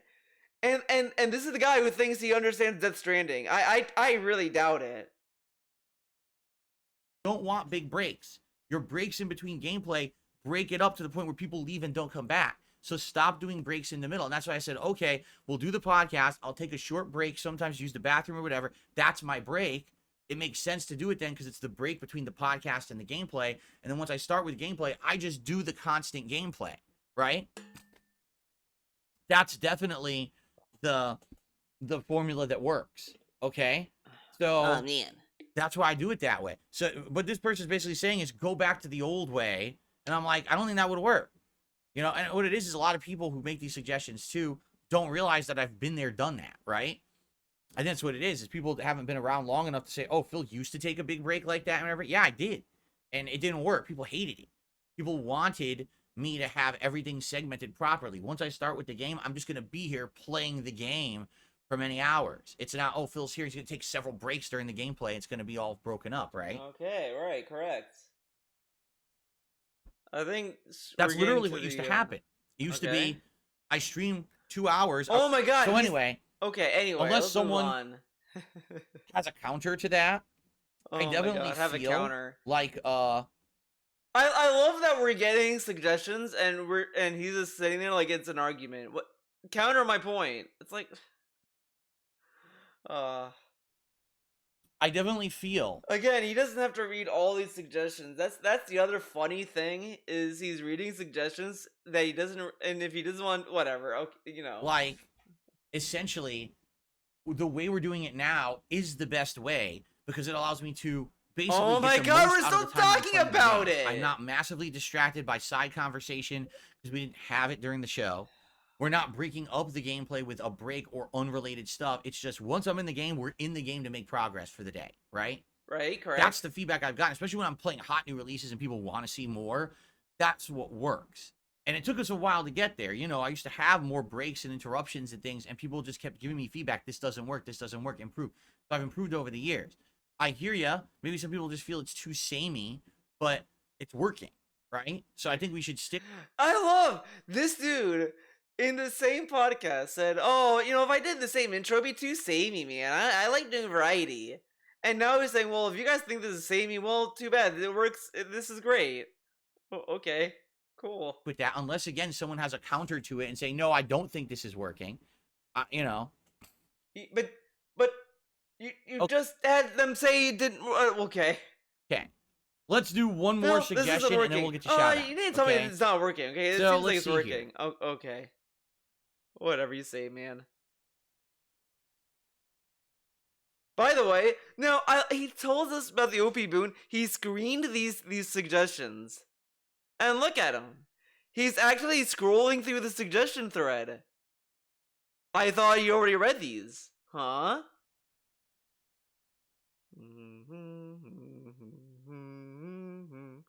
Okay. Okay. Ginormous thing, and this is in ginormous thing, huge thing. Get ready. This is it, boys. This is the beginning of the psychosis, man. regards to when Kat and I did our co-op gameplay like a month ago, right? In Like a Dragon. So keep in mind, if you didn't see that gameplay, you might not even understand where this person's coming from. But let's read what they have to say, and then I'll see, what I want to say in response. Now, part of me wants to get the tweet. Someone tweeted the actual suggestion. No, I'm gonna do it. Hold up, because I did bookmark it. I did bookmark the tweet because I knew there was a chance I was gonna read it. Hopefully I can get it. There's probably a big delay, so I gotta scroll through a lot of stuff. Okay, here we go. Found it. Not as much as I thought it would be. Hi Phil, my suggestion is in regards to your co-op with Kat recently. So I'm asking you to be open to a change rather than rejecting this outright because it doesn't fit your view of how it should be. Your streams with Kat are meant to be a co-op experience where you two are having fun together. Having Kat play the game while you watch chat is not fun. Not for you two. It is not fun. Not for you two, and certainly not for anyone watching. Hey, I just want to reread this again. Having Kat play the game while you watch chat is not fun. Not for you two, and certainly not for anyone watching. We want you two to laugh and talk and enjoy being together, rather than Kat grinding through a game mode she's already beaten, and you screening the what questions are asked. You should both be active in playing and in talking. So, oh man, I'm debating. Should I just respond to these? No. DSP is gonna be talking about this, so I can respond to it then. Kat should not be turned away from the microphone. You should not be fielding the questions, especially for her. The interest in these streams is Kat and what she brings that is different from the normal stream. If she's going to just play the game and focus on progress, there's no use to her being there. If she's gonna say nothing or be in a bad mood, in my opinion, I think this person should have said seemingly be in a bad mood. Because to be fair, we don't know if he was in a bad mood or not. But whatever, semantics, man. No use in her being there. I understand that you want her to be actively interested in playing the game, but she shouldn't be so interested in it that she's not participating in the social part of the stream. My suggestion is to change your mindset about what co-op stream with her should look like. Instead of looking for a game that you both enjoy it. They didn't capture that part? That's weird. Yeah, it cuts off. It says that you both, and then the next line is my suggestion. So, wait, mindset should look like, okay, no, I'm dumb. You look for a game that you're both super interested in. Look for something that is light and fun to play that will spur conversation between you two and should not require a lot of concentration. Ideally, you should find something that is two-player, but something that you can switch back and forth playing. Playing would also be acceptable. If you can both keep the conversation going while playing, this is where something like Animal Crossing or Harvest Moon would be great. The game shouldn't be forced to carry the weight of entertaining the stream. That is what you and Kat are there to do. Now, see, this is actually a good suggestion. it's explaining what he wants. Or not what he wants. Well, I mean, whatever. But what his suggestion is, and it's not insulting at all in this, and it's not asking a lot. You could say like, he brings up about Phil should not be fielding questions or screening the questions, which I get both sides because I understand, like, he has trolls and they're probably gonna be like, "Oh, Cat, you're stupid," or whatever. So I don't necessarily think there's anything wrong with him wanting to read the questions for her or whatever the fuck. My problem with that is if that's what DSP's gonna do, he has to actually do it because he's been looking at chat and saying nothing because he doesn't want to talk to her. Again, go to the Dondoku streams and it's just very obvious that she's just there to do progress. And that's the crux of the problem. That's what he brings up in this. But my issue with that fucking stream is that I don't necessarily think the game needs to be relaxing or whatever the fuck this guy said. They could play fucking River City Girls or whatever and just have fun. Again, no one's sitting and playing a game like that. They're playing and they're just like, "Oh man, this is kind of funny," whatever, like, "Oh man, having fun." Like, I play games with a friend of mine all the time, and I'm sitting there like, "Oh man, look at this, get a load of this shit. Oh fuck, whatever, fuck that, whatever." It's just like, just stuff like that. You don't need a game to be not like. You can have some concentration with the game, but I understand what this person is saying. It's just the thing that's just insane to me. It's just, I said it before. These two are the most boring fucking people I have ever met. Like, I can't find a more boring person than these two. They don't want to play any interesting game. They don't want to try anything different. And it's just, they're boring. They're fucking boring. I kind of even believe they can play any game and they'll be boring to watch. It's just, they're dull people. That's why, like, I'm telling you, this is why Rambo content with Phil was so entertaining. They both fucking talk to each other. Like, I just don't get that with Cat at all, and it's insane. And he brings up some stuff, and DSP's gonna talk about lately in his little stupid rant segment. But I really want you to ask yourself when he's going about this. What was the point of the Q&A streams they did together? What was the point? Like, really? So now let's get into this, and also note the fucking tone of oh my god, he talked about Stellar Blade 2. Oh my god. I'm set for an entire year for DSP content. My god.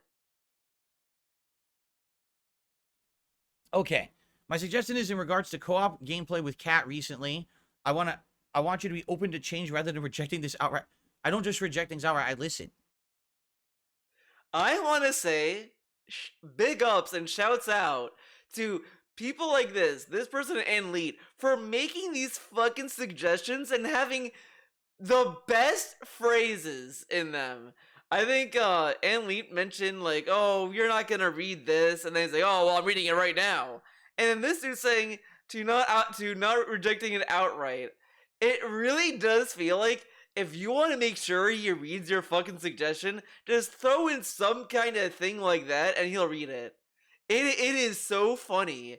And I guarantee you, over time, he's gonna start blaming these people as trolls, when in a vacuum, on their own, these are nothing statements. Anyone could say this to anyone and whatever.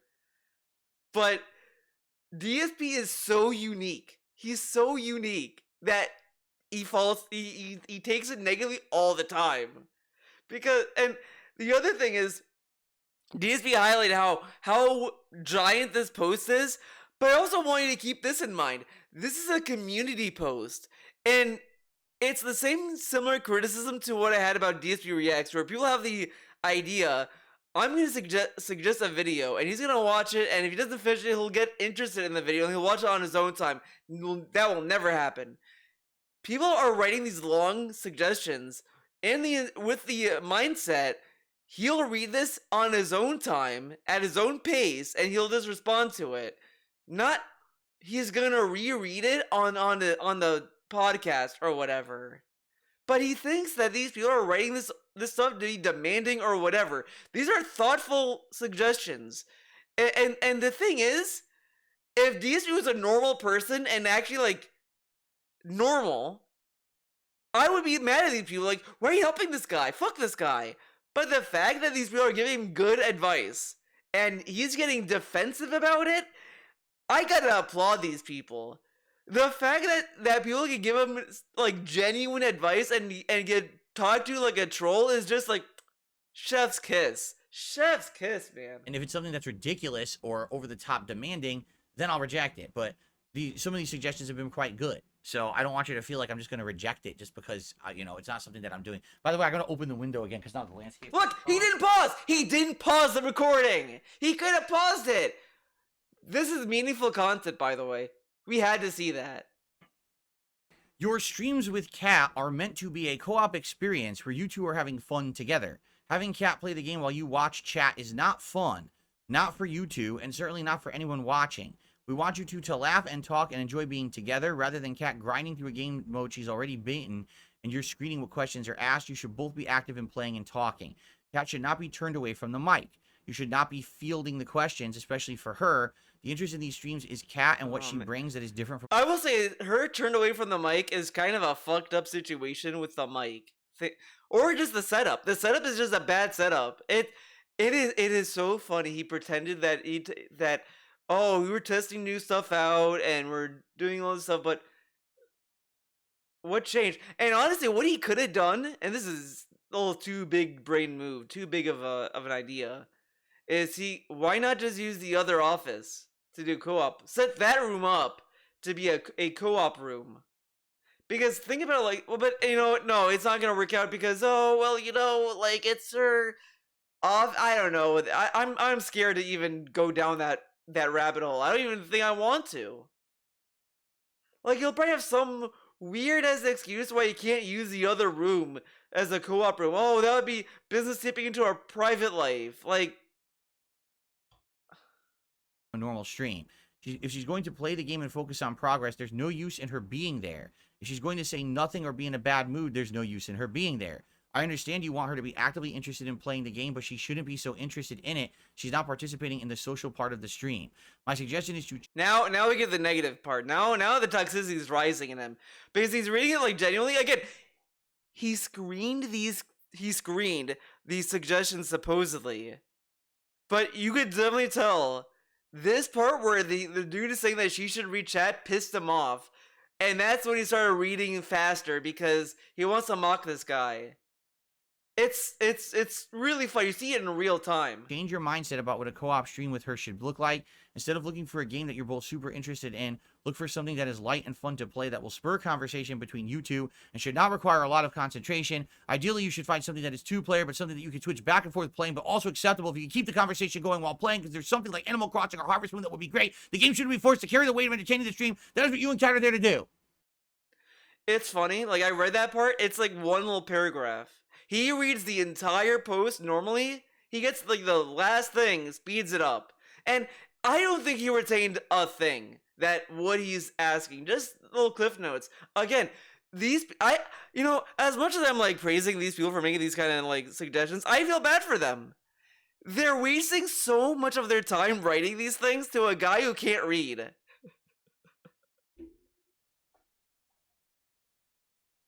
And then he does this to them. Like, imagine this dude was an actual fan.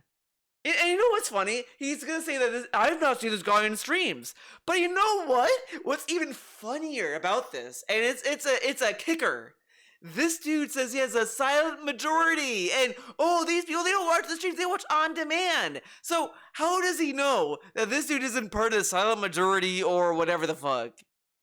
He doesn't. But fuck him. He favors the stream audience, obviously, but he's not gonna say that part out loud. Okay. Let's unpack this as quickly as we can because it's an insane amount of text. Again, he could have read this when he screened them, correct? And he could have just figured out what parts he wanted to address and like work on. Again, this dude made this post, and you just have to assume he's expecting him to do some. He could take some of them, or at least think about it. I mean, this is just food for thought. Again, that's all these suggestions are meant to be.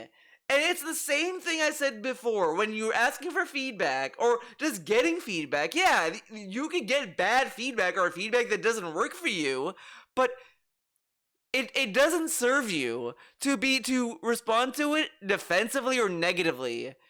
It's better to just ignore it because, that if that means then it'll leave, the person to either be upset about it or what, but, that's on them. But you can just sit there and think this isn't gonna work, whatever. But there is generally good feedback here that he can at least work with. Like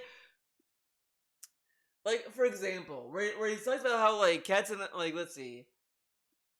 It's not fun to see cat like read and not in a good mood, that kind of stuff. And they should both be active in playing and talking.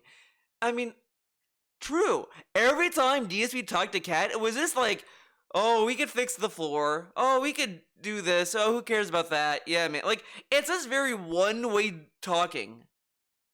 It's not, there's no room for conversing. Like, he doesn't ask, hey, Cat, what did you do in your game? Oh, like, okay, all right. I made it this far, and I'm like, what do you think of this game? And, it's, like, the only time you get is, like, when someone super chatted saying, like, what's your favorite Yakuza game? And it's, like, not very interesting. Again, it's just weird stuff. And then when people are asking other questions, he would say it's derailing. And it's like,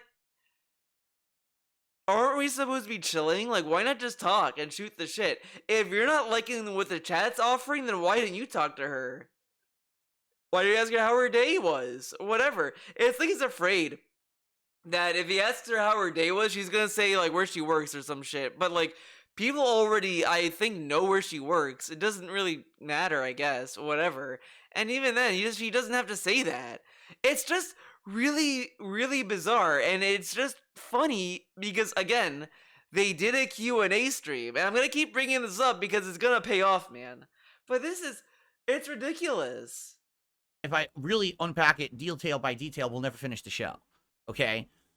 But he kind of does, though. When Kat and I do co-op, which we've done once now, literally, all right? And also, it's just, the game they picked is bad. It was a game mode. I kind of feel like, and this dude brings up Animal Crossing, that's not gonna happen, it's an old game. Again, like, this is why, people are pinging me everywhere, telling me, Theo, they might play River City Girls. I know they're not. There's no way. I'd be amazed that they would, because guess what? One, I'm pretty sure Kat said on the recent Q&A stream or something about she likes pretty graphics, pretty much. So that's one. Two, it's an old game already. Like, it's a sprite game and an old game, so it's already out of the running. And thirdly, I heavily believe he does not want to play a game where the second player could die or have a fail state of some kind. So it has to meet these kind of qualifiers, because if she could die and fail or whatever, like in the Lego games or whatever, it may lead to people making fun of her, and DSP wants to minimize that as much as possible, because DSP really thinks Kat is stupid. Like he thinks she's dumb, like everyone else. No one is safe from him thinking you're dumb. He thinks his parents are dumb. Like, again, if you think your parents are stupid, like, there's really nothing sacred from the claim that you're stupid. When you get to that point, if you think your parent is stupid and you think that way, you think everyone is. And no matter how close they are, they could be fucking you and you'll be thinking this person's stupid.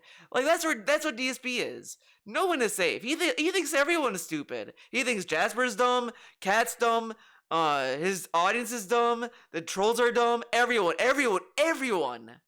So that's why he cannot play a game where Cat may have put some effort, because he can't trust her. I mean, again, this is the guy that could not trust Cat to stir sauce. Like, come on. The idea was that we're going to do something that she's interested in doing and playing, so that it'll be fun for her to be here while also interacting. She was interested in Tekken 8. She was interested in that game. And the only multiplayer that DC was thinking about doing in that game was doing 1v1 with her. Why not just do a stream where you go through an arcade ladder and you pass the controller back and forth? You pick a character and you both play the character. Why not do that? No, no. But she played Tekken. She played Tekken 8.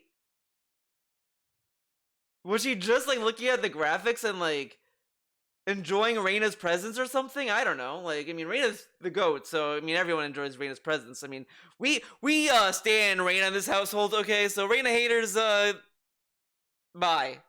Only we believe in Reina's supremacy, okay? Get ready for some Reina art soon.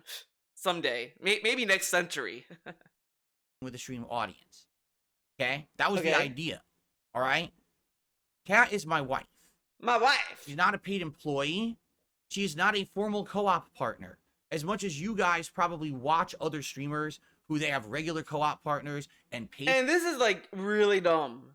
Like just asking them to talk to each other is expecting her to be a formal co-op partner. I mean, what's a casual co-op partner? I mean, even a casual co-op partner would talk to each other. Like, come on. Employees and It's really like when you watch a podcast and they have a guest on and it's a casual style guest and not a formal guest. And they just sit there and just stare at the mic. Like, would that be a good, entertaining guest to have? No. people who do this together. But they She's talk more than Kat. not a YouTube professional. She has a YouTube channel and she streamed on Twitch. Whatever. Okay? She's not. That's why you have like such banger quotes like What's going This on? guy's a bitch. we got that Like, no, that's not it. I haven't had sex in ages. And that obviously. she does not want to sit here reading chat, answering your questions. I want to explain that to you right now because I think some people have this weird misconception. She's not even into doing that. Okay. So remember when I brought up the Q&A? This is why I brought it up. Why did she do the Q&A if she's not interested in responding to chat? You know, the Q&A stream where they were responding to chat? What happened between the last two Q&A streams and Dondoko? Man. It's almost like she started seeing people kind of criticize some of her takes and she was probably like, I don't give a fuck anymore. I don't know. That's a little inferring on my part, to be fair. But still, like, she did the Q&A streams. Come on. Like when she's trying to read it and she can't even pay attention. Like it scrolls fast and she can't even like keep up with it. All right? She can't keep She's up. not like me. She hasn't been here in front of a laptop every single day for the last 10 years streaming. Let's She rewind can't even like this. keep up with it. All right? His chat moves so... Conception. Okay. She's not even into doing that. Like when she's trying to read it and she can't even pay attention. Like it scrolls fast and she can't even like keep up with it. She doesn't have to read everyone's chat posts, so you can read some of them. But how is that the case when, I think it was the first Q&A stream of this year, she literally pointed someone out in chat and said he should be banned. Literally pointed at the person, and DSP told her to shut up. Oh, excuse me. I don't want DSP to say that I'm slandering or whatever the fuck. She said to ignore him and leave him alone or whatever. She was able to pick that out, but she can't keep up with chat. Interesting. All right? Alright. She's not like me. She hasn't been here in front of a laptop every single day for the last 10 years streaming, and she's not used to doing it. And also pay attention to like how this dude puts all of this feedback onto her. This feedback was directed to both of them, and just bring it to DSP's mind to think about. So it's mostly directed to DSP. If I would say it's like 80-20 split. 20% on Kat, 80% on Phil, because he's running the stream. But he's talking as if this dude wrote this suggestion with the intention that Kat's running the stream. dude, he made that suggestion for you, and you're putting all of that on her. Why does this dude put everything onto her? Like it's wild. Every time that that that she's on camera, she's like he reminds her of trolls all the time. Oh, trolls are gonna make fun of you. Oh, this and that, blah blah blah. Like, come on. Something that if she eventually was here doing co-op with me for a while and we're used to it and we get into the swing of things and she's always looking at the chat and always getting used to it, then she could do that. She literally said to me, this is how it should work. You know, you sit there so you can see the laptop and you can field the questions and I'll play the game. And then if I get bored, we'll tag out or whatever. But that was the whole point. Like, we planned. See, and look how much he like extrapolated. She probably literally just said, "So when we do the Dondoko Island, honey, I'm gonna like play the game, and you should read the chat, so that way like you're doing something and I'm doing something." And that's like a fair idea, but DSP decided to throw in, she's not a streamer, she's not this. It's like, this is why I kind of feel bad for Kat. Not only does DSP like make her seem like a fucking idiot, he also just adds so much extra stuff to what she says. Again, it's like what I said about the Marvel movies. She could have just told him, "Yeah, I'm burnt out on Marvel. My ex-boyfriend made me see all these Marvel movies, so I'm just kind of tired of them." And he took that as he forced her to see them, man. Like it's like, do I really trust the narrative of this guy? Like, no, of course, of course. I mean, we found out now that her ex-husband, her ex-boyfriend, was abusive, but I don't think the abuse was taking her to the movies. I'm just gonna go out on a limb and say it was probably more than that. You know, like I wouldn't say going to a movie is a form of abuse. I'm gonna say he probably did a little bit more than that. You know, if she's putting a restraining order, I don't think the Marvel movie did it, guys. I'm just crazy Theo troll theory, guys. I think he probably did a little bit more than that, but whatever. Ahead of time like that to work like that because she's not comfortable being here running a stream. She's not a streamer. She's my wife. And this is where people have this weird misconception when we did the co-op. Well, you see, she wasn't having fun and she wasn't directly talking to us or answering questions. And she was never going to do that. She's not a streamer. I gotta hear this again. She wasn't having fun. Dude, she got up and left in the middle of a stream. And like, she just did, it was just boring. Like, running a stream. She's not a streamer. She's my wife. And this is where people have this weird misconception when we did the co-op. Well, you see, she wasn't having fun and she wasn't directly talking to us or answering questions. And she was never going to do that. Again, you read the post, it's very clear that sure, that was part of the criticism, but the other part was they weren't talking to each other. Like, why would the chat be engaged if the two of them are not engaged in each other? Like, every image I have seen of this Dondoko Island, it looked very awkward. Like a mom came in to help their son beat a game. He's just sitting there like this, and she's just like gamer mode. But it's like, why don't you talk to her? And it's like, what is their like special time like? When they're watching TV downstairs, they're just probably just sitting in silence, honestly, and looking at their phones. Like, there's probably more engagement between him and Jasper than him and Kat.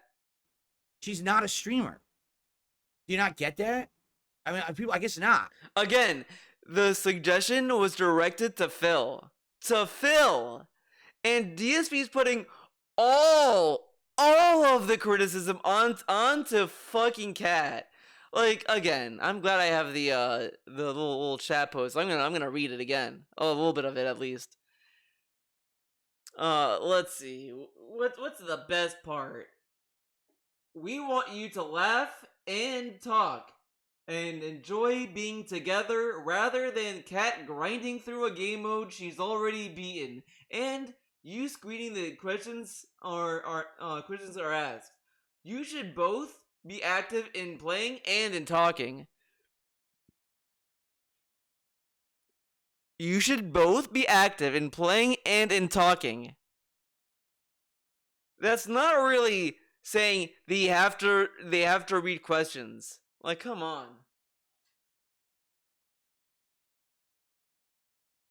Does he know how to read? I don't know. I don't think so.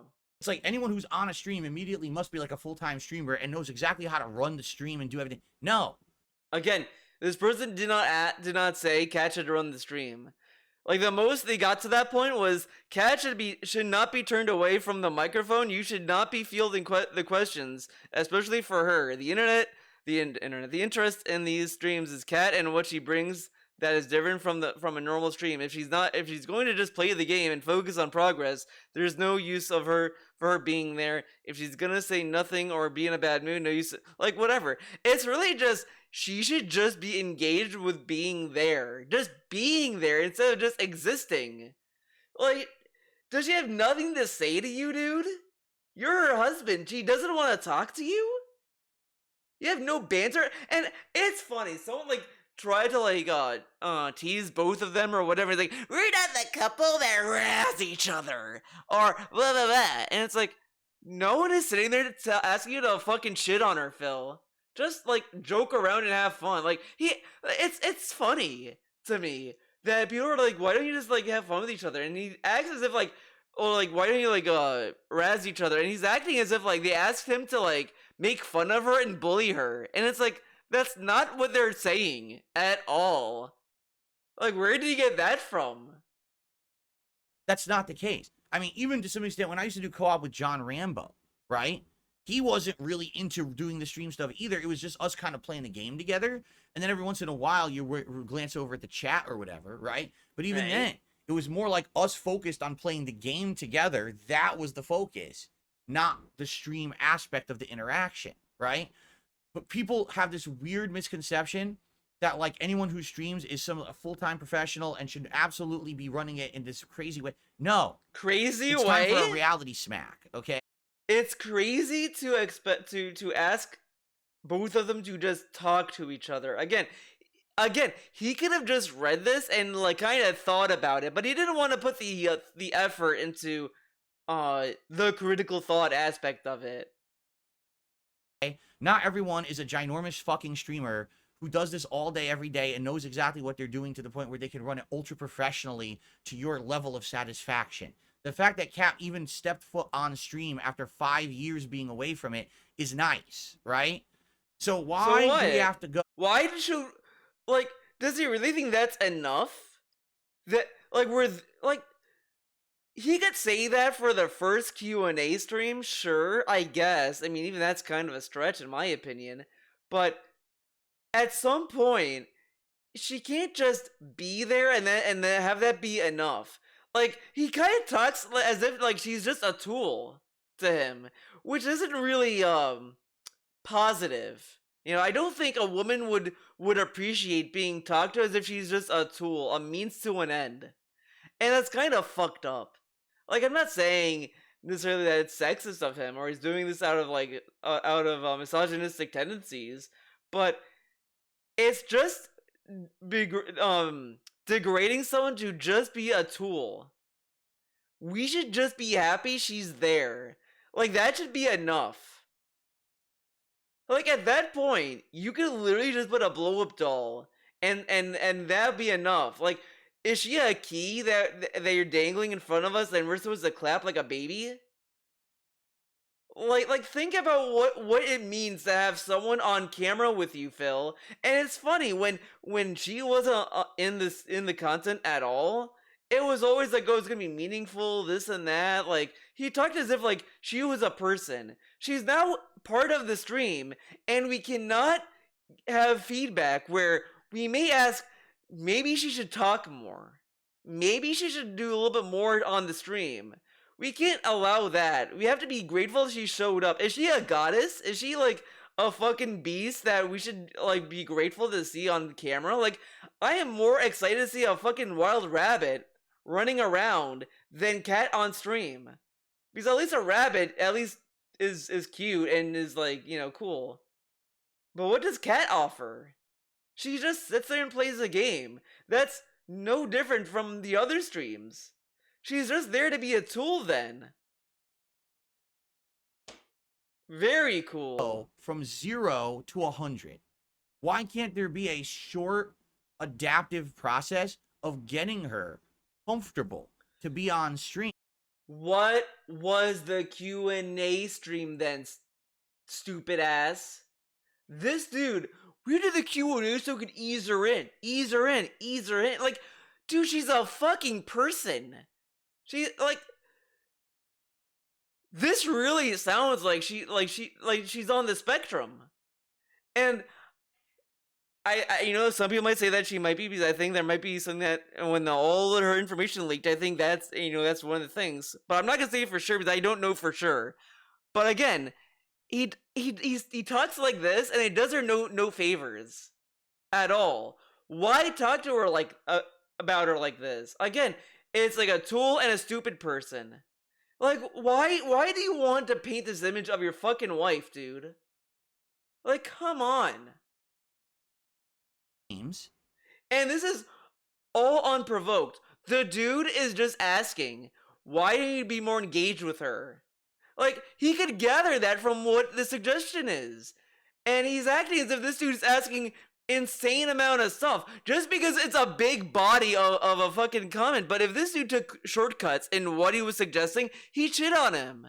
So this dude went out of his way to make sure that his thought was expressed just so that it wouldn't be misconstrued by this guy, and he still misconstrues it because this dude cannot think. Again, in the same podcast, he has no thought in what he puts out. He didn't even, it didn't occur to him, maybe I don't need the "Are you ready for the stream" in the recorded video. He didn't even think about that. He need Opie Boone to think that.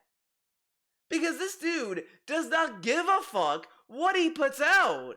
And then he asks for feedback, and the feedback is like, is this, and then he doesn't know what to do with it. This dude is so stupid. And he's sitting there like, well, Kat, you guys should just be happy that she's there. Fuck you! And then when she's comfortable, then we can have these levels of improvement. Don't you understand that when Why aren't you the buffer then? If the whole point is to ease her in, or whatever the fuck, you could play any game, whatever, fuck it, she plays it, and then you just buffer her in, and you just like, talk to her. Like, again, he wasn't even reading anything in chat to her, just certain things like, what's your favorite Yakuza game? Like, innocuous, dumb questions that been asked to ad nauseum. But when someone's asking, what's your makeup stuff about? Oh, that must be a troll insulting her looks. Like, because again, DSP has instilled the fear of trolls into her, that everything seems like a troll to her. I guarantee that's what it is. And that's why she wants him to read it, because he like paralyzed her with fear that everyone's making fun of her. Like, sure, you could think that if you want, Kat, but you don't have to act like that.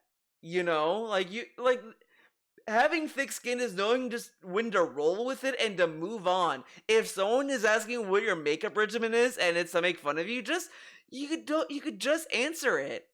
And so what? Shouldn't your husband make you feel validated in how you look, stupid? But neither of them are secure. But again, they're boring fucking people. They're boring fuckers.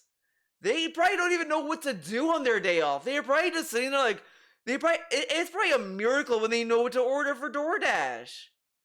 You know, they order so much DoorDash, but I guarantee they spend a good hour debating what they want to eat because they don't know what to do. They're probably confused. Because they're boring people. They're so boring. Shit like this, you make it that she doesn't want to be on stream. And then we get this, and this, it is so funny. We're getting to the reality where soon this will be the new excuse for her to never be part of the streams again. Because the other one was a little too toxic. Oh, and people were saying that he's using her as a victim segment. And now he's forming the groundwork for the reason she's not on camera because people were too demanding. So we're making it so that it's the viewer's fault she's not there, and not the trolls or anything like that, so we can't be accused of using her as a victim segment. And we can use her now to blame the viewers for being entitled and all this other shit. Because yet again, we can't just not be not toxic to our audience. That would be stupid. We have to be toxic to the audience. Because your fans are assholes, right, Phil? I'm serious. Serious. Because the whole idea was, oh, she'll just be here. It'll be casual. It's not ultra serious. She knows more about the game, so she Again, this was a suggestion written in a portion of his channel designed for suggestions. He's acting as if people were on stream demanding her attention. But no, this was a suggestion in the suggestion box. Stupid. can play the game, and I'll do commentary, and we'll For a guy who really cares about context, he seems to ignore the context of the suggestion box. add our our ideas of what we want to do with the island together. I'll run the stream so we can talk to the audience and stuff like that. It's casual. Wait. Now you want to run the chat so you can talk to the chat. So both of you can talk to the chat.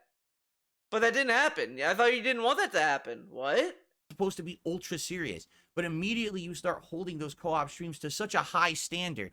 It's a high standard for them to talk to each other. What a healthy relationship. I don't understand why it's not super perfect like this and this and this. Where did he say it should be super perfect? These are all ideas. You don't have to do all of them. Like, this dude gets suggestions and he reads them like this. And it's like, does he know how to comprehend a suggestion? Why is she not looking at the stream? Why is she not talking? Why is the audio not perfect? Why is that? Well, now no one wants to do it. You understand? When you immediately become so demanding of something that's just an experiment, something nice to throw out Demanding. there and try. Yeah. But when you try something, what do you think happens when you try? On a public stage, people will try to give you advice or feedback onto what you're doing. That's what this is, Phil. Are you stupid? Yes. No one cares about it anymore. So the second time that we did Dondoko Island, and the game definitely was getting boring. And we knew that, right? So if you knew the game was being boring, why didn't you try to do something different? And I said this again. I said this before. He hyped up the Dondoko streams as they were both gonna come up with an island and they're gonna design together and it's gonna be this and that. You watch it, and all it is DSP just not caring about that and and only caring about the ranking and just getting as much out of the island in the game. And it's like, dude, you're doing a mode that's designed for you to make a custom island. The game probably doesn't intend you to get 5 stars on the first go. You're probably meant to go there and you're just building your rank up each time. And he wants like the max rank each time. And it's like, yeah, you could do that, but don't you want to design the island that both of you would like? No. We have to design it so that we can get the most out of it. That's fun. We're like, okay, so what other ideas can we do or what else can we do? And immediately when you see just gross negative feedback, then why the Gross. It's gross to say that they should talk to each other and be engaged with each other's presence. That is gross. He's really acting like the dude said, Phil, I think you should have Kat take her top off and jump up and down for us. Give us a little show, Phil. Have Kat give us a little show, man. fuck would we want to do co-op again? No, really, I mean it. What do you think? Like saying something like this, you just gave us 1, 2, 3, 4 plus paragraphs. And every paragraph basically says, your co-op's up, your co-op's up, your co-op's up, your co-op. It didn't say it sucked. It just said, well, neither of you looked that engaged. You should try to be more engaged with it. I mean, that's a very Cliff Notes version of what he said. And it's like, these are actual, like, constructive feedback. Like, this is something he could think about. But look how much he doesn't want to. This is really a baby not wanting to eat their fucking veggies. Like, Billy, you gotta eat the broccoli. No! But it's like just asking Phil to just read this and just think. Think about what you're reading. Here's why. What would you think would inspire us to do it again? To improve? How No, about... wait a second, wait a minute. Hold up, hold the phone. Wait a minute, everyone. This guy literally tells us every day, the more you say I can't do something, that fuels me to disprove you, and I'm gonna do what you said I couldn't do. This dude's calling his co-op boring, and he's like, why would I continue, man? Why would I keep doing co-op if you think it sucks? And it's like, holy shit, dude! I thought this would fuel you to like prove them wrong. No, you're making us not want to do it anymore. Ah, yes. Everyone take a step back, take a deep breath. All right? And then- realize something. Everyone's just a human, a normal person. And then he has the gall to rant about this and tell everyone else to relax. All right? Not everyone is some kind of a fake persona. And then he's saying that people are fake. If they talk and have fun with each other, that's being fake. I fucking despise how this dude thinks that people who just do a stream when they're in a good mood is being fake. This dude works on cartoon logic, sitcom logic, where it's literally, oh, the people are like, oh yeah, happy, all that stuff. They're sellout and evil, and the people that are just like down to earth and depressed, they're the cool ones. It's like, come on, man. Life isn't that black. And this is the dude that tells us how, oh, it's not black and white and all this other stuff. But he's very black and white when it comes to people being in a good mood. Like, dude, shut up. Why can't you enjoy each other's presence? Why do we have to give? Why do we need to lower the bar of standard of like averageness for a cat that they can put out there to always be ultra happy, to always be enjoying every moment of everything? The problem is you're used to that because you're so used to being spoon-fed fake shit from streamers and content creators. Oh my You don't God. understand that that's not reality. You don't understand that's not reality. What? DSP, I really want you to just think a bit. Think for a second. So let's go with the with the meme here and say that, okay, Phil and Kat are being real. They're not putting on a show. They're in all this other stuff. Okay. So you watch the streams, and they're both very silent to each other and distant. Like, if you told me they were married, I wouldn't believe you. I would think they were either like relatives or something else. Like I would not know the situation. But I would not believe they're married. And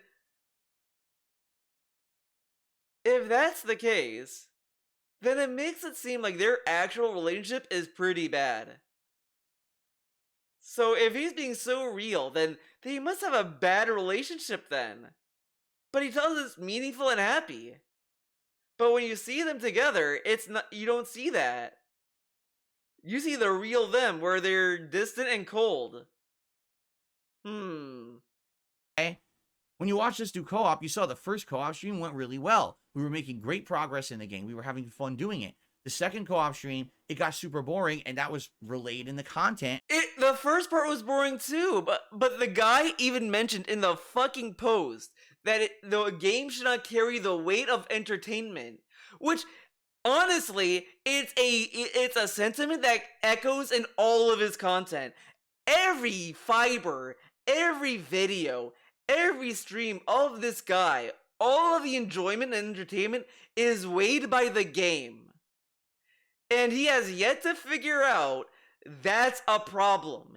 He should not have the game be that to weigh that heavy on an audience. And if it's being weighed on the audience that much, there's something wrong with the streamer.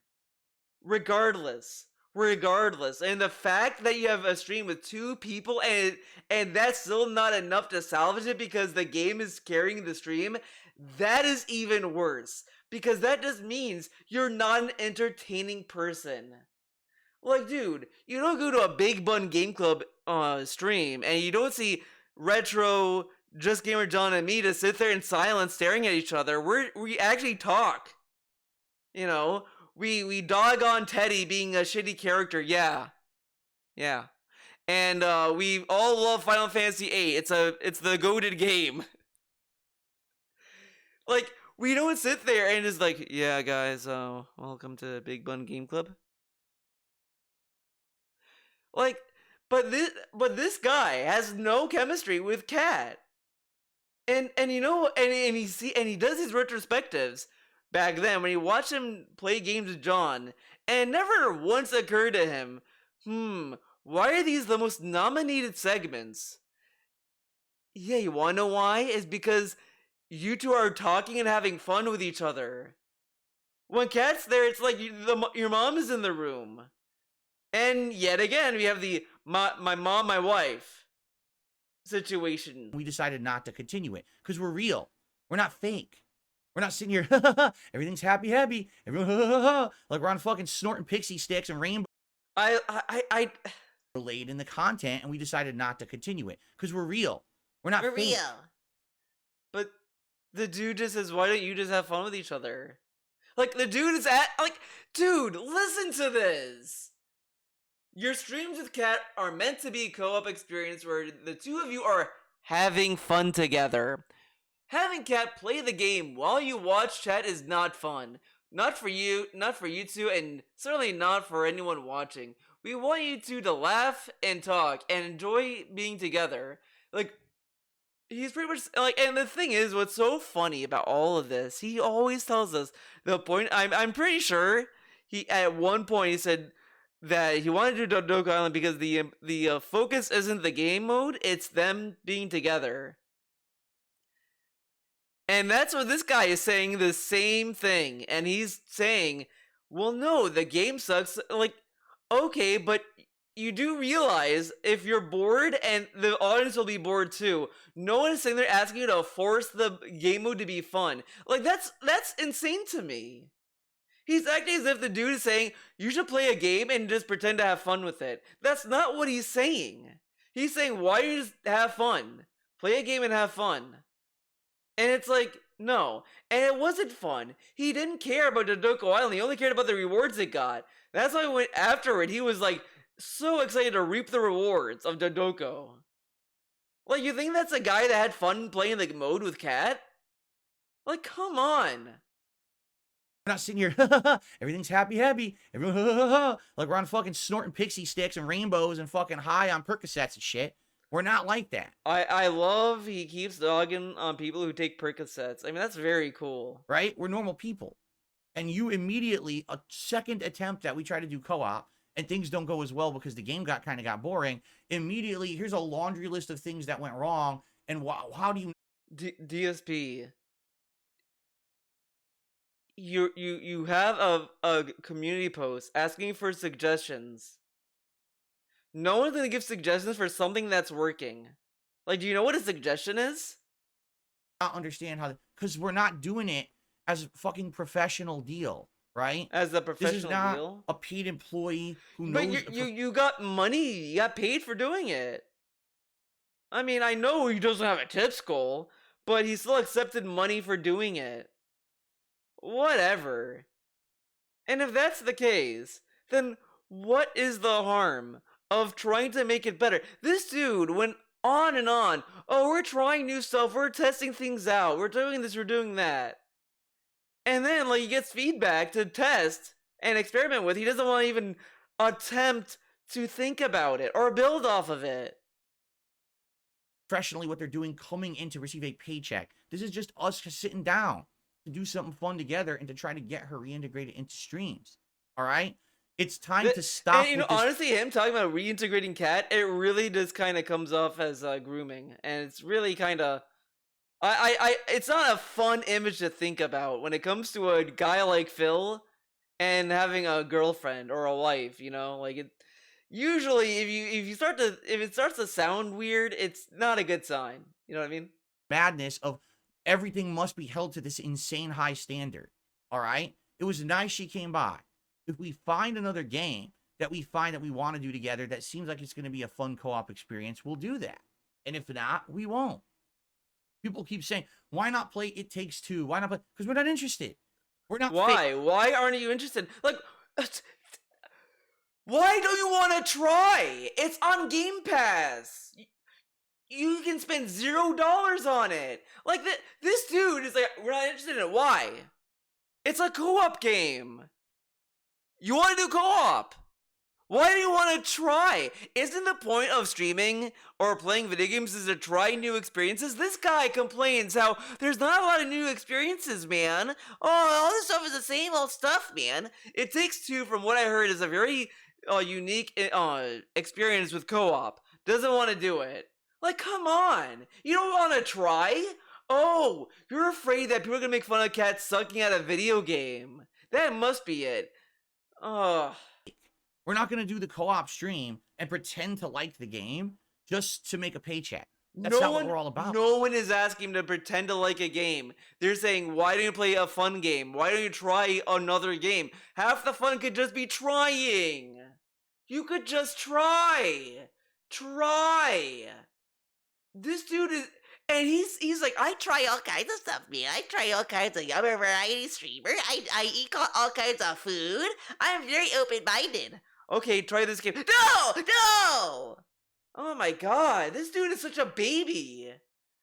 Just knee-jerk reaction of saying no, no, no. I don't want to try it, Mom. It might be nasty.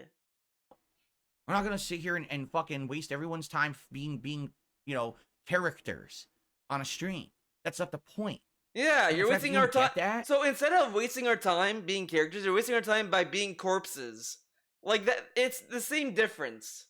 It's kind of disheartening that people, after 16 years of me making content, you still can't tell that this is really different from other content creators. Dude, people are asking him to be... It's pretty much asking him to be more fun, being more entertaining, and he's like, I can't be that. Like, dude, come on. You could try. Always over the top, positive about... Okay, we're gonna be fucking petty. I'm gonna be petty about this. He's like, I'm not over the top. By the way, look at these thumbnails. Look at these ballin' thumbnails. Let's go to part 3. Maybe because this is gonna be Clown World. If it loads. Okay, guys, welcome back to Battlefront 2. And, we're gonna skip ahead a little bit. Absorbing all the shots, so I lasted longer. He actually helped me. Can't get past that guy. Can I heal here? Oh my god, where is it? Duel of the Fates this is! Force... Oh, I'm gonna force pull. Oh my god. Thank you, Brosup. Oh, da! Look at this. Look at this shit. We're in a duel. Duel of the Fates, bitch. You're done. Right. Oh! Oh no! Oh, you killed Yoda! You murdered the Yoda! Oh! Yeah, this isn't overacting or being a clown at all. This is what mature content is all about. Oh my god. Oh god, that laugh. Hold up. Oh! Oh no! Oh, you killed Yoda! You murdered the Yoda! Oh! Oh my god. The laugh faded away. The laugh faded away. It just got vaporized as it went on. Everything, sugarcoating, fucking stars and fucking rainbows and unicorns about everything. Everything's great. And that's how they get all their sponsorships. And that's how they make all their money. But we're not like that. We never have been. We're never going to be. I hate that he says this, like, oh, everyone's like this, man. Because they do this to get their sponsorships. Like, how do you know how they get their sponsorships, fucker? You're going to get the real us when we do anything together. Yeah. Okay? You and get so, the corpse and all. if we're going to play a game, we want to find a game that we know is going to be something that we're both going to enjoy. And it's hopefully going to translate into something... Did they enjoy Dondoku Island? No. And they're gonna... whatever. For you to watch as well. But it's not going to be, basically turning it into something so ultra-professional and so overproduced and so ridiculous that it's fake. Literally, what you just said is you want us to always be playing games where we're both doing co-op gameplay together, right? But also, you want Kat to be ultra professional, be looking at the chat herself and reading questions and answering every question herself. That's not what he said. He said Kat shouldn't be turned away. She should be able to read the chat as well. Whatever. He didn't say she has to. Like, look how much he's putting onto her. From this one feedback, from this one suggestion. Like, it's very obvious that, like, he kind of, like, overwhelms her, probably. He probably just sits there and, like, makes her stress the fuck out. Even though she hasn't literally done a day of streaming in how many years and doesn't do that professionally and doesn't even know how to do it. She has problems even like catching up with the chat and stuff. That's why she has me do it, because I'm here every day doing it. It's like, again, she probably, but, oh my god. She literally told you, well, I'll play the game, you read the chat, because she's playing the game. And you're just gonna do what? Sit there? Like, she probably just said that so you could do something. Whatever, okay. where are you coming from with this? Right? What? His wife's going to be on stream. Well, that better be the most highly produced professional stream I've ever seen. What the fuck are you talking about? No. Highly produced. How To about talk no? to her is highly How about produced. if we do another co-op stream? It'll be fun because we're going to be real people just messing around, having a good time, talking with chat. Actually, we're coming up to a point where she hasn't been on stream now in about a month. So maybe she would want to appear on a stream, and maybe it would just be like a Q&A stream. And you know the funny thing? And again, it's going to be maybe a Q&A stream. It's so funny. Every time that she's on stream, it has to either be Q&A or some, like, existing style game. She can't just play a game or do anything, like, whatever. It has to be some weird meme kind of thing. He did a Q&A stream recently. She didn't want to be a part of that. Oh, because she doesn't want to read chat. Oh, even though she did Q&A in January. Oh. We haven't done it in a while. So maybe now there'd be more fun to just do like a hangout session with Q&A rather than anything else, right? And I'll see if she's interested in that. But if we fucking do the stream and all people do is complain about she's not looking at the camera enough and this, that, then fuck it. We're not going to do it. Dude, if you're doing Q&A and she's not looking at the camera, like, that's kind of, that says something. I mean, she should at least be looking at you. You know, you're her husband, but whatever. I mean, I do get it. Why would anyone want to look at him? Stupid. You are being stupid when you're over asking for things that don't make fucking sense. Just be real and be understanding that it's nice to... Now, the thing is, this dude's operating under the assumption that they weren't having fun, whatever, right? Correct? If they were having fun, then they can say, well, we are having fun. And of course, people are going to say, oh, I don't believe you, Phil. But, I mean, why should that matter if they're having fun, correct? And if they're going to play Beyond Two Souls. That's probably going to be boring. But if they're going to have fun, they're going to have fun with it. Like, this is ridiculous. Have someone new and refreshing on the stream. Stop being ultra demanding the moment they put a toe on camera because you think that everything should be overproduced and over happy. That's not life. That's the fakers out there who are sugarcoating their shit and shoveling advertisements down your throat. You're so used to it. What if they're not? You just think that's life. It's not fucking life. It's not real. It's literally... You know what's funny? This guy brags and brags about how, oh, you guys come to me and it's like an escape, guys. You have a hard day at work and then you turn on my stream and I make your day great or whatever the fuck. He says how much people escape with his streams, and now he's telling you come here to watch the real me and you see reality. I thought we come here to escape reality, huh? Really doesn't exist. You're looking at cartoon characters on a stream and you're demanding everyone else acts just like them. It doesn't. And this dude, this fucker complains about other Let's Players. Now wait a minute, Phil. This dude is playing Elden Ring, and you complained his playthrough was boring because he didn't change his loadout, or whatever the fuck. Was it that he changed it or he didn't change it? I think he didn't change it. Whatever. He said his content was boring. What if he was being real, and you're saying that his content sucked? That's fucked up. That's a little stupid, Phil. I know you're used to like people taking Percocets and whatever the fuck, but he was being real with his Elden Ring playthrough. So why were you being mean? Like, come on. If you're gonna brag about that, then you can't complain when people are being boring on stream, because what if they're being real? Shut up. Especially when you have, like, fucking videos of you acting like a clown. Come happen on. in real life. Okay, it's bullshit. I can't believe you like the bullshit. Honestly, I can't believe you like the really. bullshit.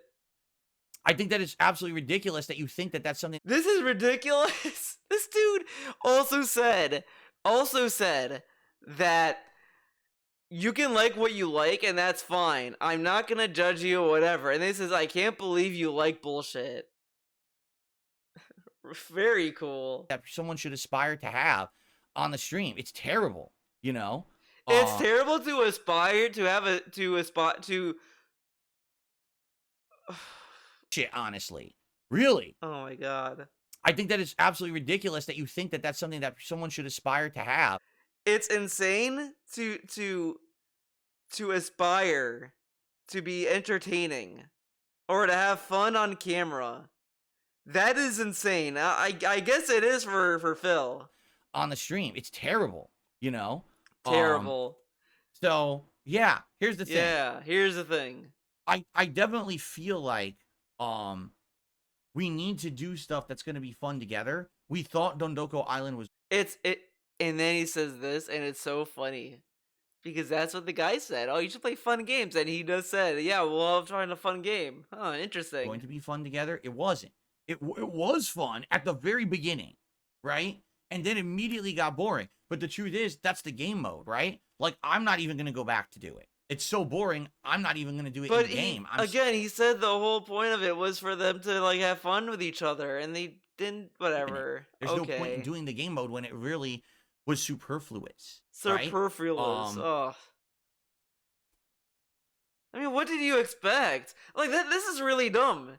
What did you expect? It's a fuck. Whatever. Okay, shut up. What's hilarious is that people saying stuff in the chat. You didn't listen to a word that I said. So here we go. Here we go. Time to ban him. All right. Goodbye. Goodbye. Well, you didn't really listen to or read a word that the guy said, so you're getting the same kind of treatment you gave him. Literally, they just sit here and shit on me. I didn't have the chat open. I was just talking. So how did you... That's bullshit. He literally looked like 50 minutes ago or whatever the fuck. I gotta check, okay, are people contributing? Okay, we got some contributions, Dan. And he has YouTube open. There's no way he didn't have chat open. Shut up. You don't have to lie. Based on what was said, right? And now you got fucking idiots coming in here being toxic and shit. And I'm not paying any attention to it. And I immediately look at the chat and here comes the toxicity, right? Toxicity. Oh, we know that he doesn't have the chat open when he's doing this, so let's go ahead and just fucking hit him with a bunch of toxicity. By the way, it's all fucking sock accounts too. This is bullshit. Okay, whatever. How did we know? Like, that's the other thing. How did we know the chat was off? He wasn't looking at chat. How did we know that? That's stupid. Wow. Look at this. This is literally like 15 sock accounts. It's probably all the same person. More than likely, it's all the same person. Whatever. Here you go. Okay, yeah, one person is talking when 15 accounts all at once. He has 15 hands. Uh-huh. Makes sense.